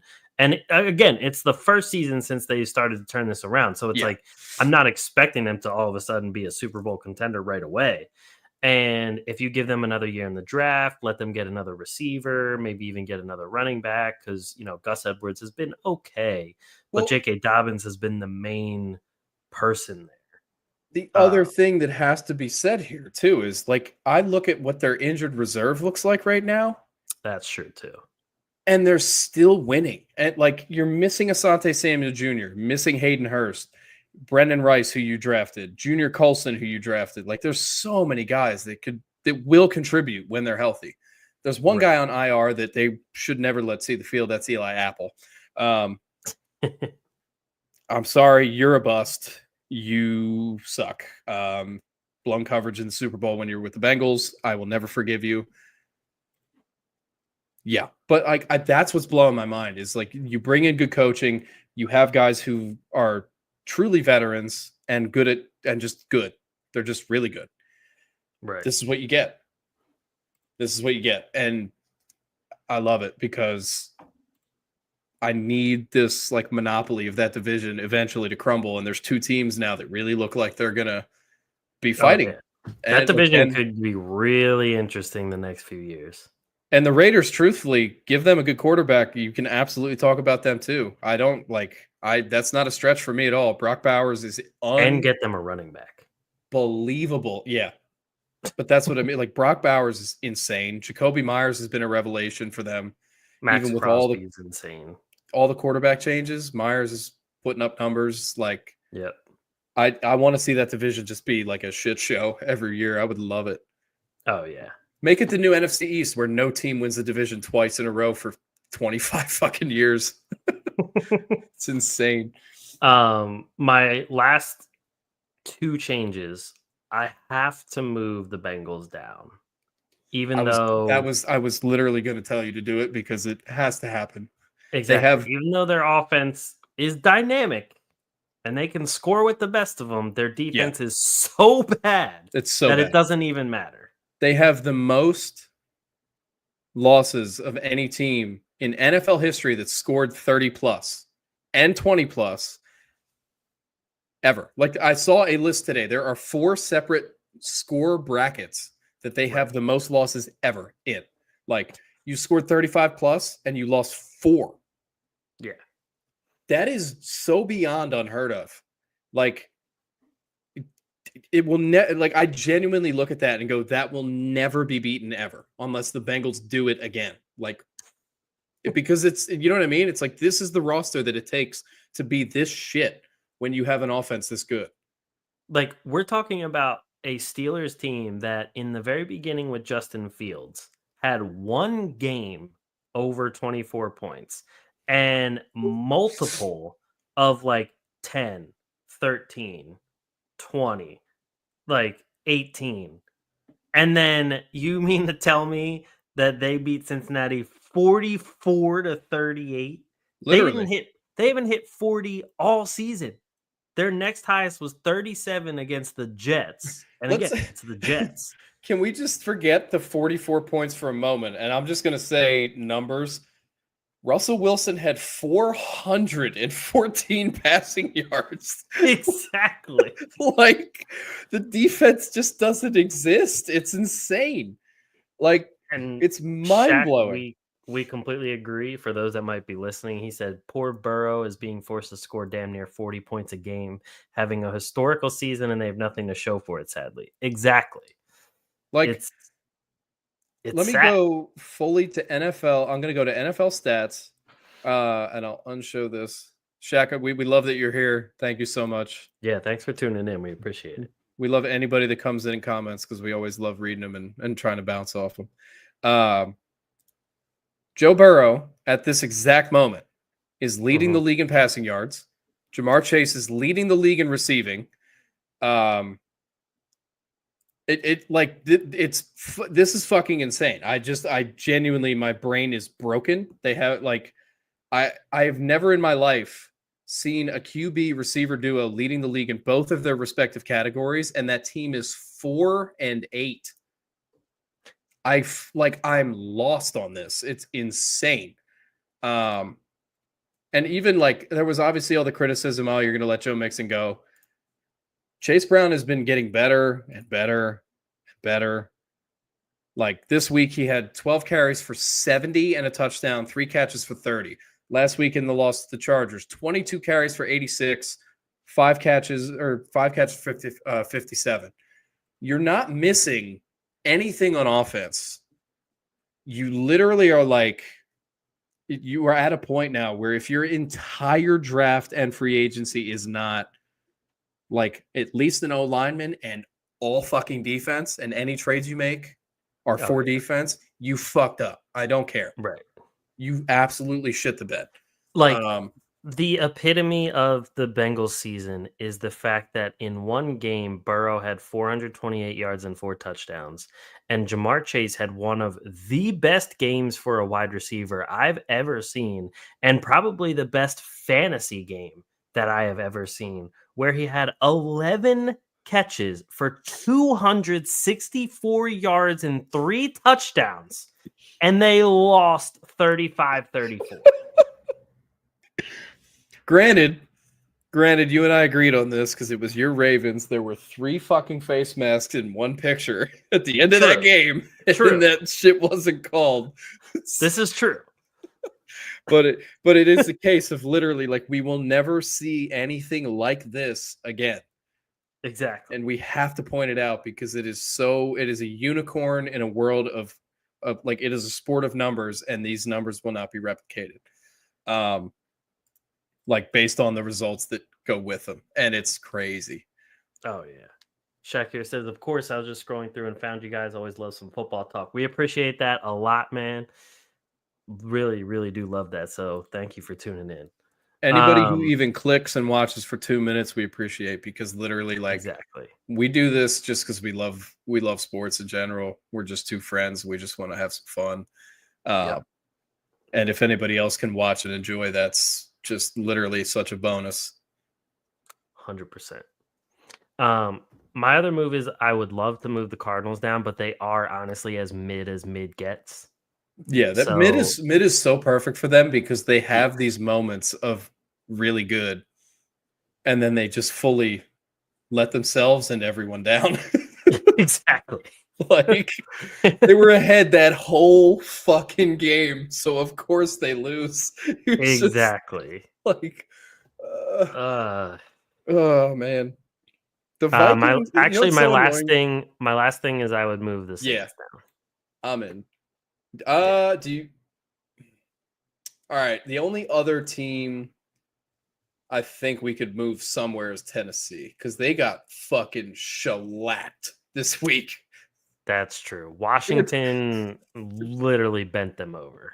They were no lube, so now they get some lube because they're dealing with his supplier. So I mean, it's kind of an upgrade, to be honest. But true. Yeah, that was I could not believe that score. It was like 28-0, 10 seconds into the second quarter. It was insane. Like, I went to look at the game cast on ESPN, and it was just like touchdown for the Commanders, fumble by the Titans, touchdown, fumble, touchdown, punt, touchdown. Like, holy shit! And they didn't even have Eckler. I'm like, I just kept getting notifications. It was like Jaden Daniels touchdown. I was like, holy shit, he's having a great fantasy week. Yeah, and then you scramble to be like, am I facing him? Oh shit. Yeah, exactly. Like, Jesus, I'm doomed if I am. Oh man, I haven't looked at the sleeper in so long. I have no idea what's going on in that, but I'll check it in a minute. That one, I'm like the Cardinals in that one. Oh, bro, I think I started the season with like no wins for a handful of weeks. Let's take a look.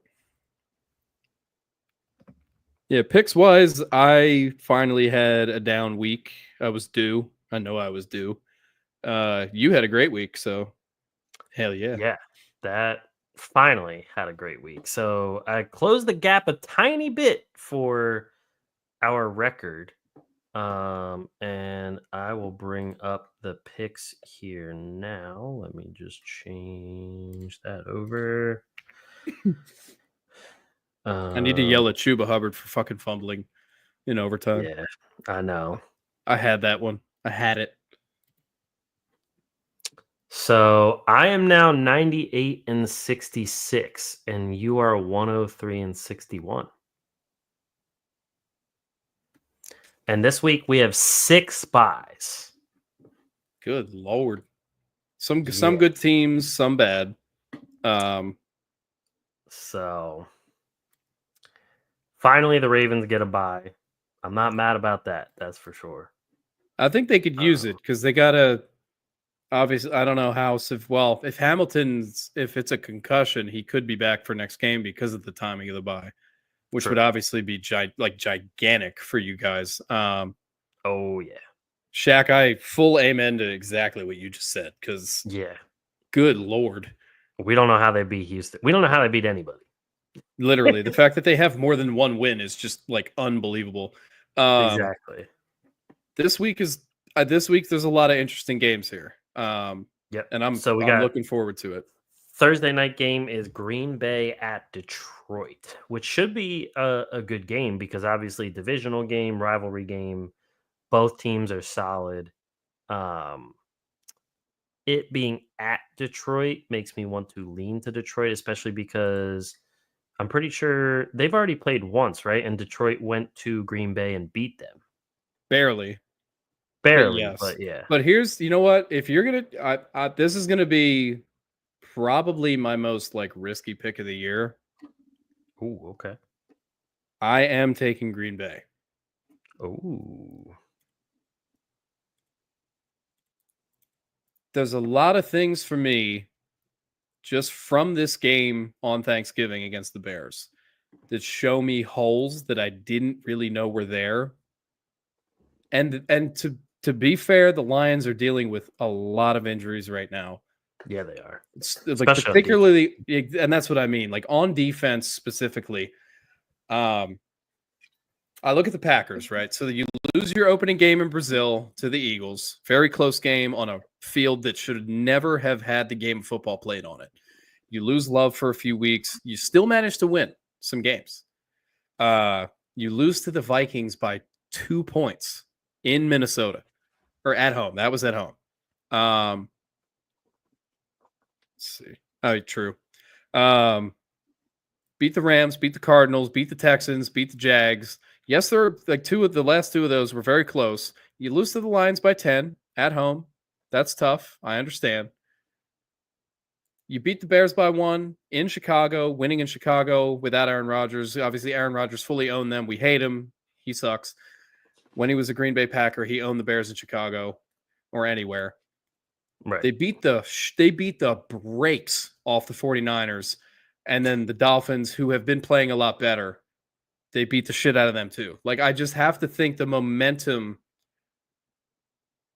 for Green Bay at the moment is very good. True. Jordan Love is not being as careless with the ball.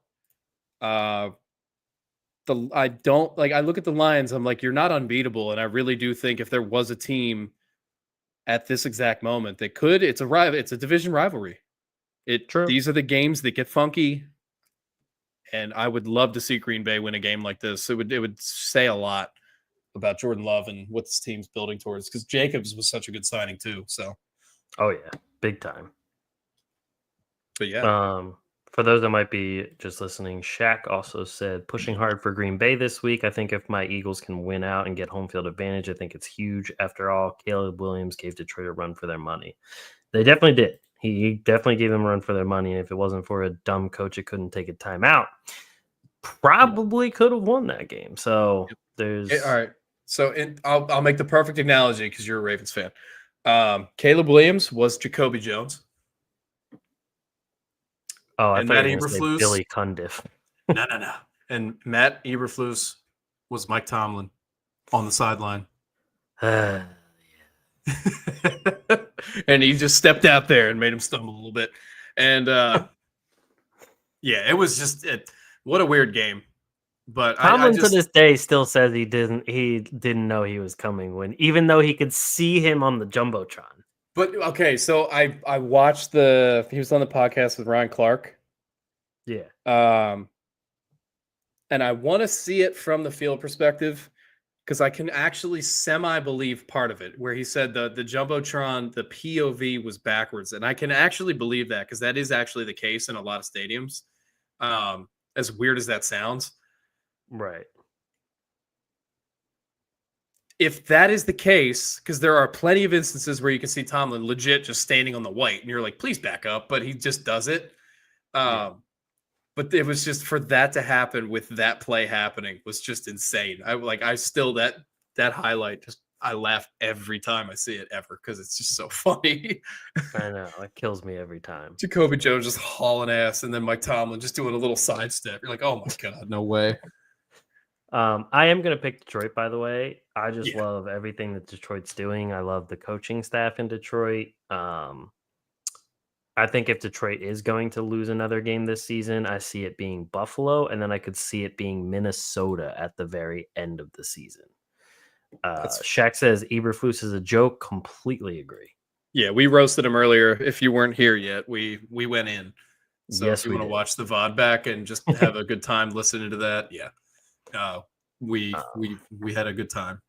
Yeah. So I'm taking Detroit. So that brings us to Carolina at the Eagles, and I'm pretty sure both of us are going to agree on this one. Yeah. As much as Carolina has been playing better football, they have not yet, during this stretch, they have not hit a defense as good as the Eagles' defense is playing. I will say, though, being a person from Philly, obviously. Yeah, I see exactly where you're going. Philly is notorious for trap games. Yep. And to be honest, I was like 51-49 Eagles coming into this thinking about this pick. They Because I are was like, if there is ever a trap game this year for the Eagles, It's this is one. this game. the Philadelphia sports, it's not even just the Eagles. Philadelphia sports are notorious for playing down to their Exactly. opponents. Exactly. And this is one of those moments where you look at it too, you're like, all right, Devontae missed another week. We don't know when he's actually going to be ready to go. Goddard might now be on IR. There's a chance that Goddard, in fact, goes on injured reserve. And Right. to the tight end's credit, Grant Calcaterra has been playing well as a backup.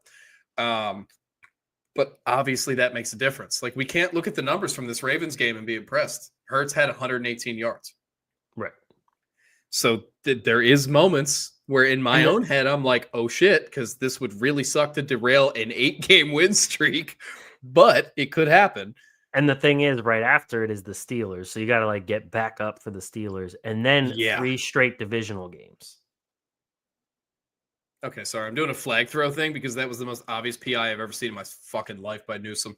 Oh, yeah. Yeah. But then And there's that- 3 but- straight divisional games after that, too. So, But that's why I look at this game with fear because of the Steelers thing. It's like you're right. in your head mentally, you know the Steelers are coming up. So there is that slight off chance, not on the coaching side, but the player side, that they Right. might think too far ahead. And that Right. Yeah.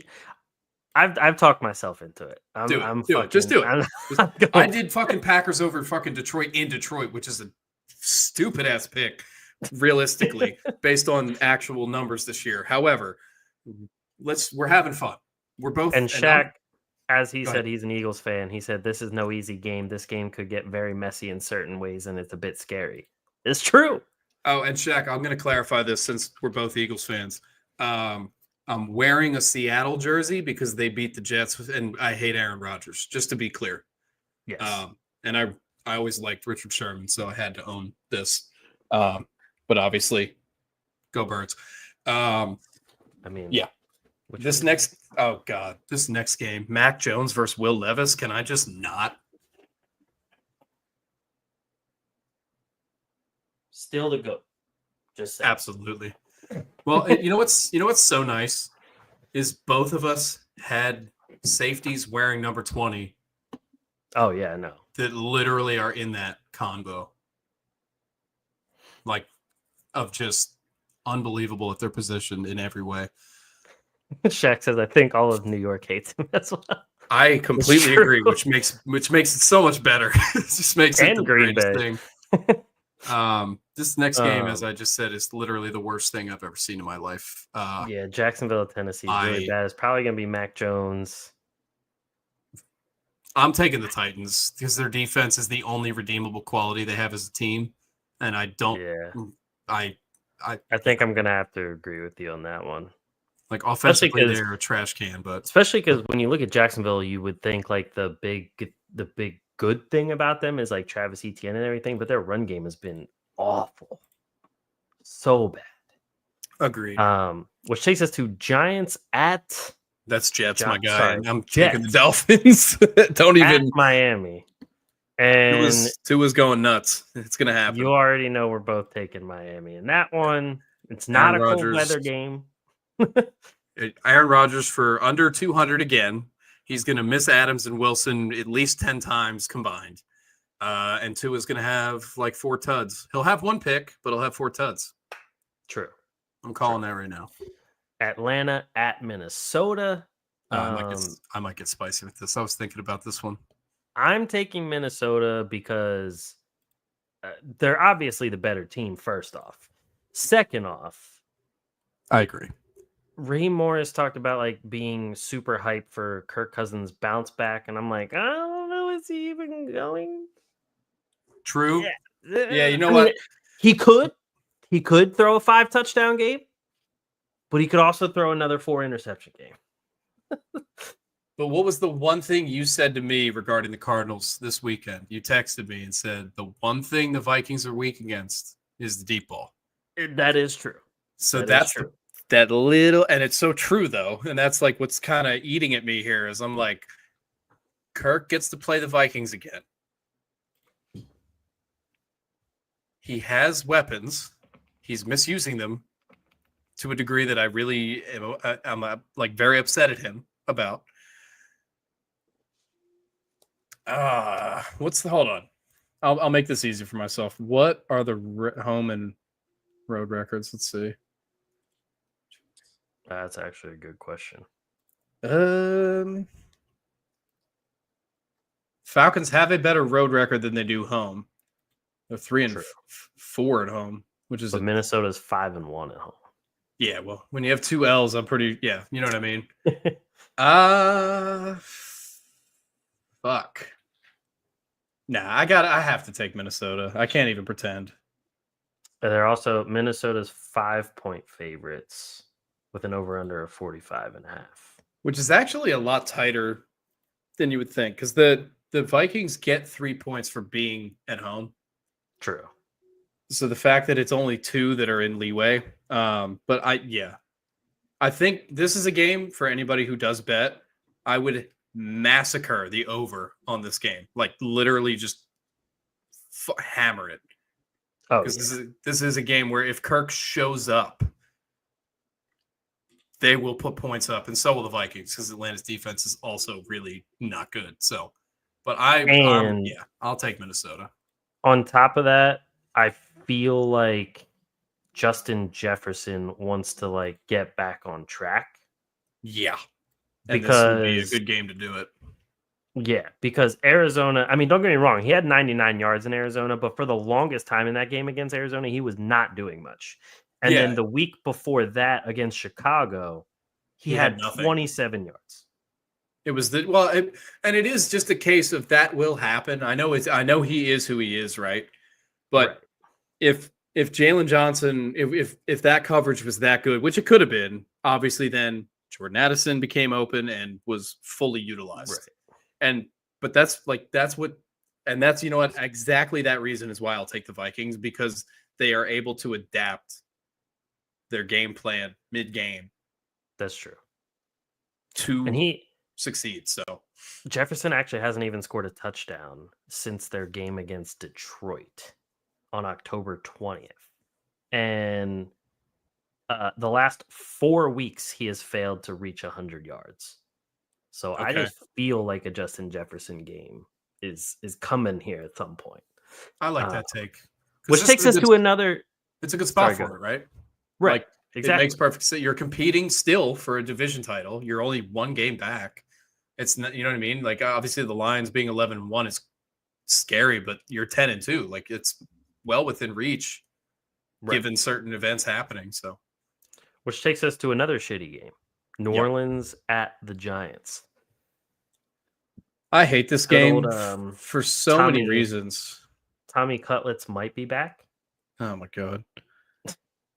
If he's questionable, dude, I feel like they'd be better with Drew Lock still, which is Drew Lock makes me hate watching football. I know, but so does Tommy Cutlets. I'm like, at least he's got a cool nickname. Yeah, and he does some stupid shit, but I'm like, you're not good, bro. Stop pretending. But Baker Mayfield doing his celebration, and then the post game when they're like, what was that? He was like, tribute to DeVito. Are you Italian? No, I don't know. I haven't done the 23andMe, but I mean, shit was so good. That was so good. That was amazing. Baker is literally like the best human in the NFL. Like I love that guy. He's so funny. This game sucks for me to pick, because here's honest. Taysom Hill's out for the year. I know, that hurts. The Saints looked really good with him, and now they don't have him again. And without him, they have looked so fucking bad. They have no Olave either. Nope. Yeah. So in my head, I'm like, could this just literally be the game finally? Like, because I know Malik Neighbors has been good. Let's be clear. His reception count is awesome. The yardage obviously is not the same as you would expect for the amount of catches he's had. That's because of Daniel Jones. Right. I'm going to pick the Giants. I think obviously you did too. Yep. The Saints just do not have an offense. They just don't have one. And the one thing the Giants really like, the one position group that they have at this exact moment that shows promise as a whole unit is their D line. Like True. Thibodeau's a beast. Dexter Lawrence is a beast. Brian Burns is a beast. Well, Thibodeau might be out, but I literally am like, Dexter Lawrence might be out. oh, I still don't care. Kamara's not going to do shit without. Yeah, actually, Dexter Lawrence is on IR. That's fine. They're But still fine. They're still literally fine. I think the Giants win this. It's like, and it's such an irrelevant game, and they probably shouldn't win it because that hurts their draft pick. But True. still, I think you and I agreeing on that makes perfect sense. Pittsburgh gets revenge in Pittsburgh. The end. Shaq also here said DeVito's the perfect tanking QB. Absolutely shit, but fun to have in there. That is exactly correct. Exactly. And yes, I agree with the Steelers. They're definitely not losing to the Browns twice in one season. That's just absolutely not happening. Yeah, and If that happened, Steelers fans would fire the entire team. George Pickens might actually kill somebody on the field if that shit happens. First murder charge on the field in a game. I need George Pickens to show up in the game in black Air Forces. It has to happen. He needs to literally, get custom cleats that are just straight up fucking black Air Forces with spikes. For God's sake. Hilarious. It is the energy you have given the world the whole year. Just wear them. We know it's what's in you. Just fucking wear them. Like I love him for it. I know Tomlin probably wants to fucking shove his head in a toilet and just like drown his ass in a swirly, but literally like we're eating it up. So I know it's so funny. That leads us to Raiders at Tampa Bay. I'm going Tampa Bay, especially because you get Mike Evans back. Bucky Irving's playing well. Yeah. Baker Mayfield's playing well. I mean, well, this game matters for Tampa. Exactly. And it's in front of their home crowd. I don't see any situation where they lose this game in particular. So yeah, I fully on board. Yep. Ooh, this Seattle next at game, Arizona is an interesting game. It's an interesting game because it means so much. Exactly.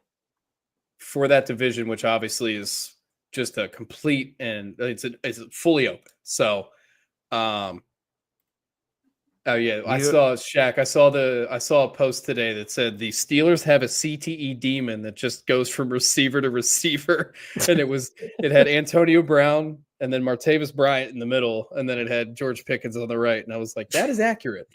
Oh my God, Bo Nix. What a throw! Holy shit, what a throw. Touchdown Marvin Mims Jr. from the end zone. Holy shit, what a throw. He put that shit right through 3 defenders from his own end zone. Oh my God. Oh, there's Jim Schwartz, freaking crusty ass.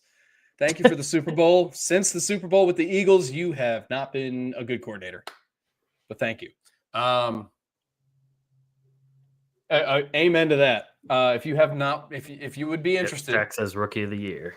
If you would be interested, Shaq, I made some draft like profile videos, like literally so long ago now. It feels like ancient history. Pretty much. I did one on Bo Nix, and I was fully on board before he even touched an NFL field. Yeah, I love this kid. He's so good. I say kid, he's literally like 25 as a rookie, which is ridiculous, insane, but it's like, Jesus. All right, yeah. You can put Seattle in. I don't care that it's in Arizona. Seattle is that team that has an arsenal on offense that is just so batshit that I'm so shook that they don't win. Dude, I was so in on Arizona to start this season, and I'm sad that it just hasn't really been true because, like you just said, they have everything there on offense. The offensive line isn't great, don't get me wrong, but it's all fucking there, and they just don't fucking do it. And I texted you earlier, and I said the thing with Arizona to me is I don't understand their game plan or their play calling because they never run anything to their strengths. they don't just feed the ball to the guys that can do it the most, although they finally started doing it with Trey McBride over the past few weeks. And I don't get it. I just straight up don't get it. He's one of us. He's one of us. Arizona was also one of my dark horses this year. And yeah, it's not. And I saw a video from Cam Newton where it was Kyler Murray getting blown up from the blind side. And Cam was like, look, he's hot. Like, they did this call with zero protection because the whole point of this play call is to throw the ball fast. And Kyler Murray did not throw the ball fast and gets blown up. Like, I've seen that clip too. It's on Murray. And I'm like, bruh, if the entire point of the play is fast. But that play was such a good example for him to review too, because literally, like, you see what the play is because the receiver or the running back breaks out and it's so open, it's unfucking real. Right. Because the play design was good.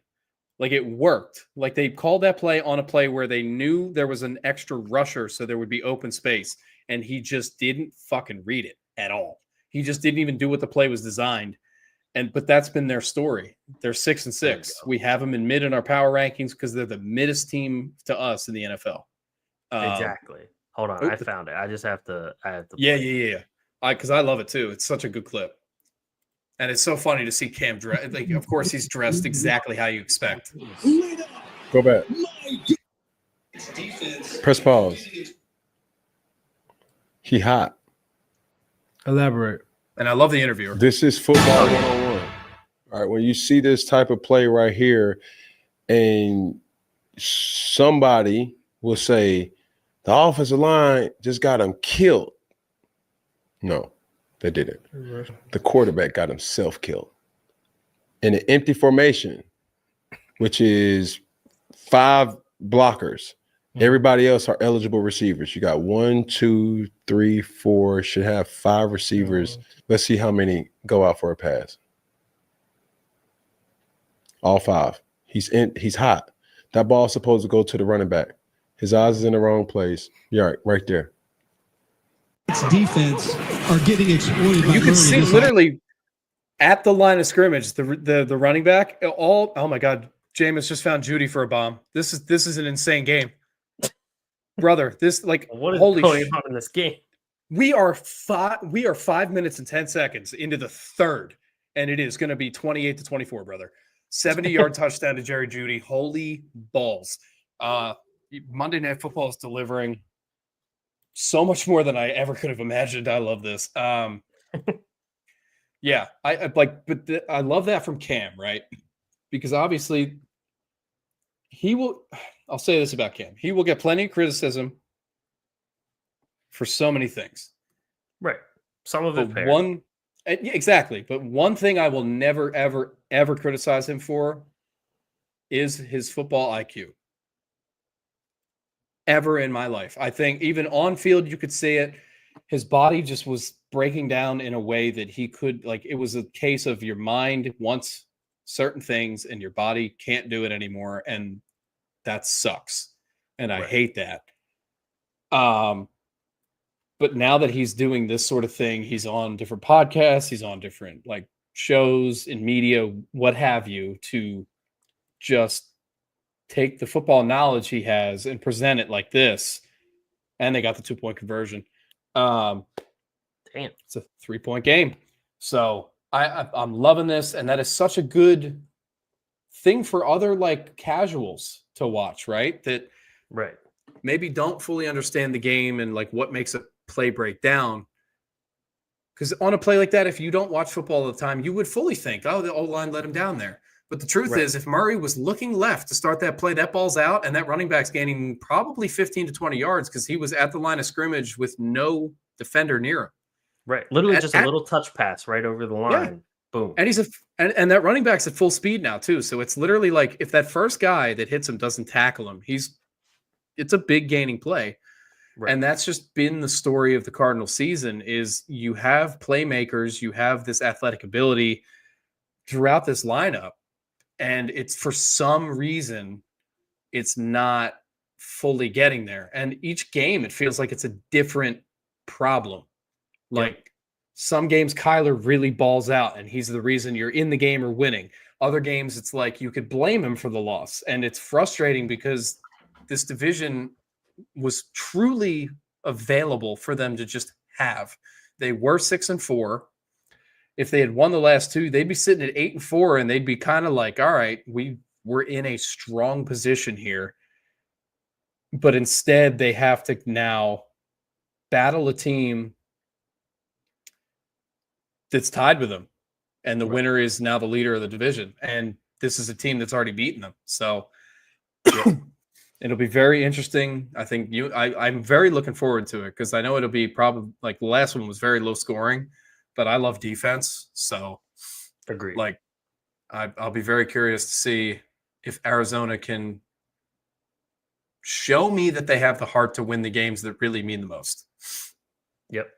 Agreed. But I'm still assuming Seattle because I think JSN is going to put another like $170 on them. Oh, hell yeah.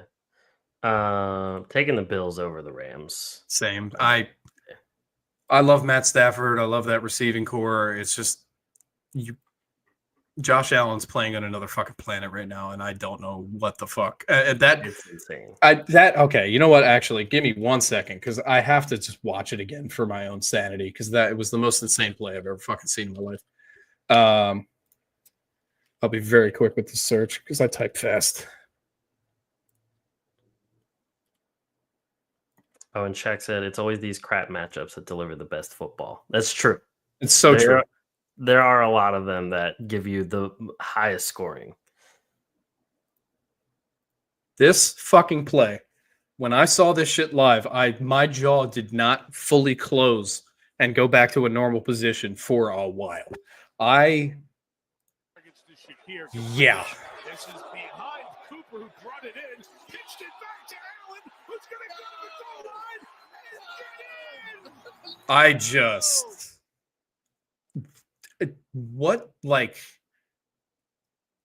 There's so many things to say, right? Because you think about it, it's like, okay, if a receiver who had been a member of the Buffalo Bills all season had done that, I'd be like, okay, maybe they had practiced it. Obviously, that's a Travis Kelce thing that he's done with different like running backs, receivers, whatever. Right. Amari Cooper was traded for mid-season, and he had the courage to not only lateral it while being held by two defenders in the fucking snow, but he lateraled it to his quarterback, who was smart enough to go over there in the first place and even make that an option. And then after receiving the lateral, gets around three defenders in the snow and dives for a touchdown. And ridiculous. Literally, my brain was so broken for like minutes after watching that because it was just like, this is movie shit. This is not something that happens in real games. It's just not. But it did. And yeah, I'm so sorry, Rams. You're in your home stadium, but that home stadium doesn't feel like home a lot of the times, i.e. when the Eagles came and the crowd was mostly Philly fans. Good luck. Yep. And Shaq says, especially Mari Cooper, he's always been this textbook do nothing wrong receiver. This is something you expect Will Levis to do. I was in shock. It's true. It's true. It was insane. So that brings us to Chicago at San Fran, which I'm honestly going to honestly pick the Bears. I'm picking the Bears. The San Fran has lost both starting running backs. San Fran they just don't look that good, and it's just been annoying from like the standpoint of like, all right, you guys are supposed to be near the top of the NFC competing for everything, and you're just not. So that brings us to the I'll say this too, just to for our picks. The interim head coach for the Bears at this time his name is Thomas Brown. Yep. And since that decision was made to make him the interim head coach, everybody has just been saying nothing but good things about him from the outside, not just guys in the Bears organization. People who know him, who've been around him, are like, this is the correct choice for this team. And I can't even be mad at Caleb Williams. He's really not been that bad. Right. And the Niners really have. And they've had a rough time at home, specifically this year too, like way more than in every recent year. So, yeah, fully on board with the Bears here. Fully. Like, Yeah, this is their Shaq, first. He definitely does make life easier for Caleb. This is their first road win. They haven't had one. It's going to be this one. If I had to pick one, it feels right. I agree. So that brings us to the last two games here. Sunday night, Chargers at Kansas City. I'm picking the Chargers because fuck the Chiefs. That's it. That's my analysis. Please just go ahead and do the same for me, because I've said it so many times, and I will never back down from my stance of fuck the Chiefs. Love Andy Reid. I know you're a big reason why they're winning. And we'll never hate you, Andy, because you're the man. Yes. But I am so sick of that franchise just being in all of our faces across this country. Yep. No one wants it anymore. We're just done. Your dynasty needs to fuck off. Please. Agreed. I need Herbert to literally have the game of his life. I just need it. I know. I really hope so. So that takes us to Monday night, Cincinnati at Dallas. And look, Cincinnati might have one of the worst defenses in the league. But Dallas has Cooper Rush. Yeah, I'm fully with you. I don't care that a lot of ours are the same this week, because this does feel like a week where a lot of the picks are pretty, I don't want to say safe, but like, Shaq, amen. That is exactly what I said. It just literally the fucking leprechaun that's supplying them with all this freaking generosity has got to run out of shit in that pot at some point. The rainbow is going to disappear, and they got to fuck off. It's just not okay. And this is one of those rare weeks. Obviously, we know we'll get one of these wrong for some stupid reason. Like maybe Arizona will show up, but like, it just feels like a week where a lot of the picks feel comfortable because of what we've seen all season. So I agree.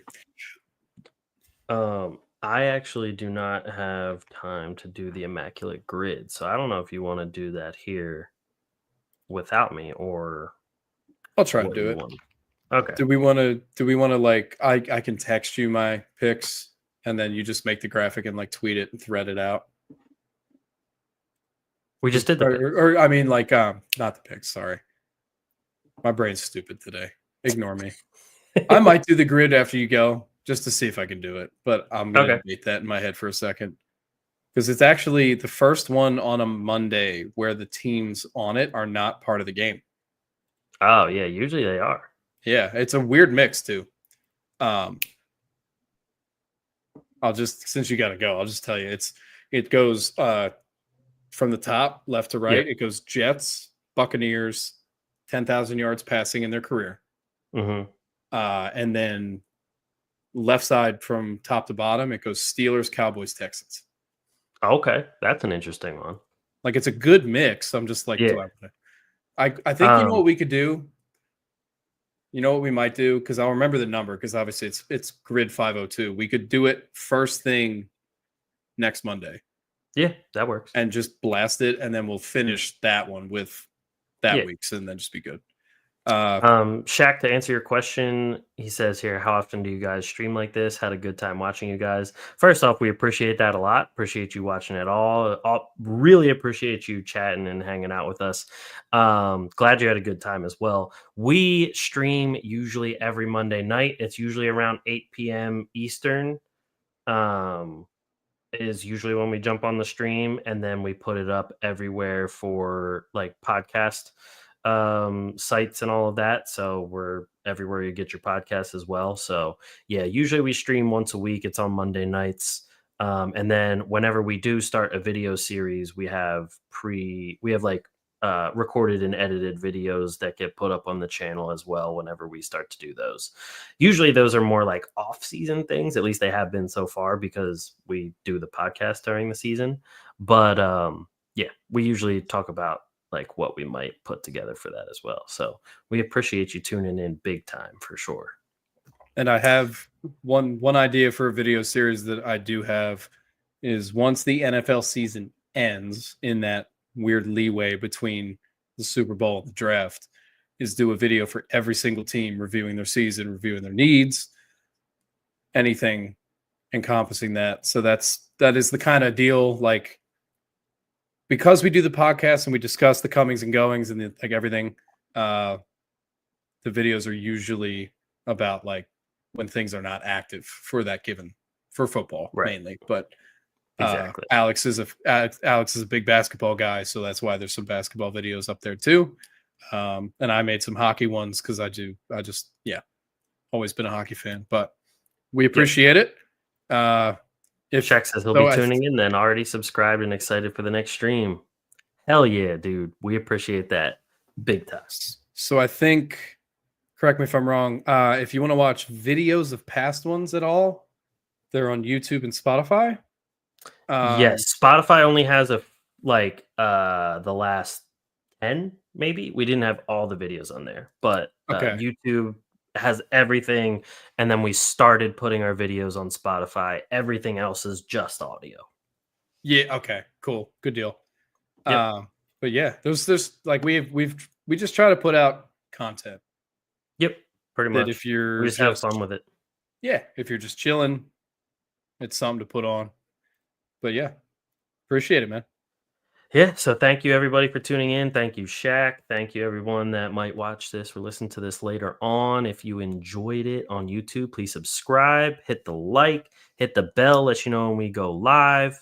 And Shaq says, awesome. Thank you for having me. Go Birds and screw the Sixers. Look, man, the Sixers are legitimately my life. So I'm gonna let it slide because they are doing pretty bad, but they are also my entire emotional well-being. So,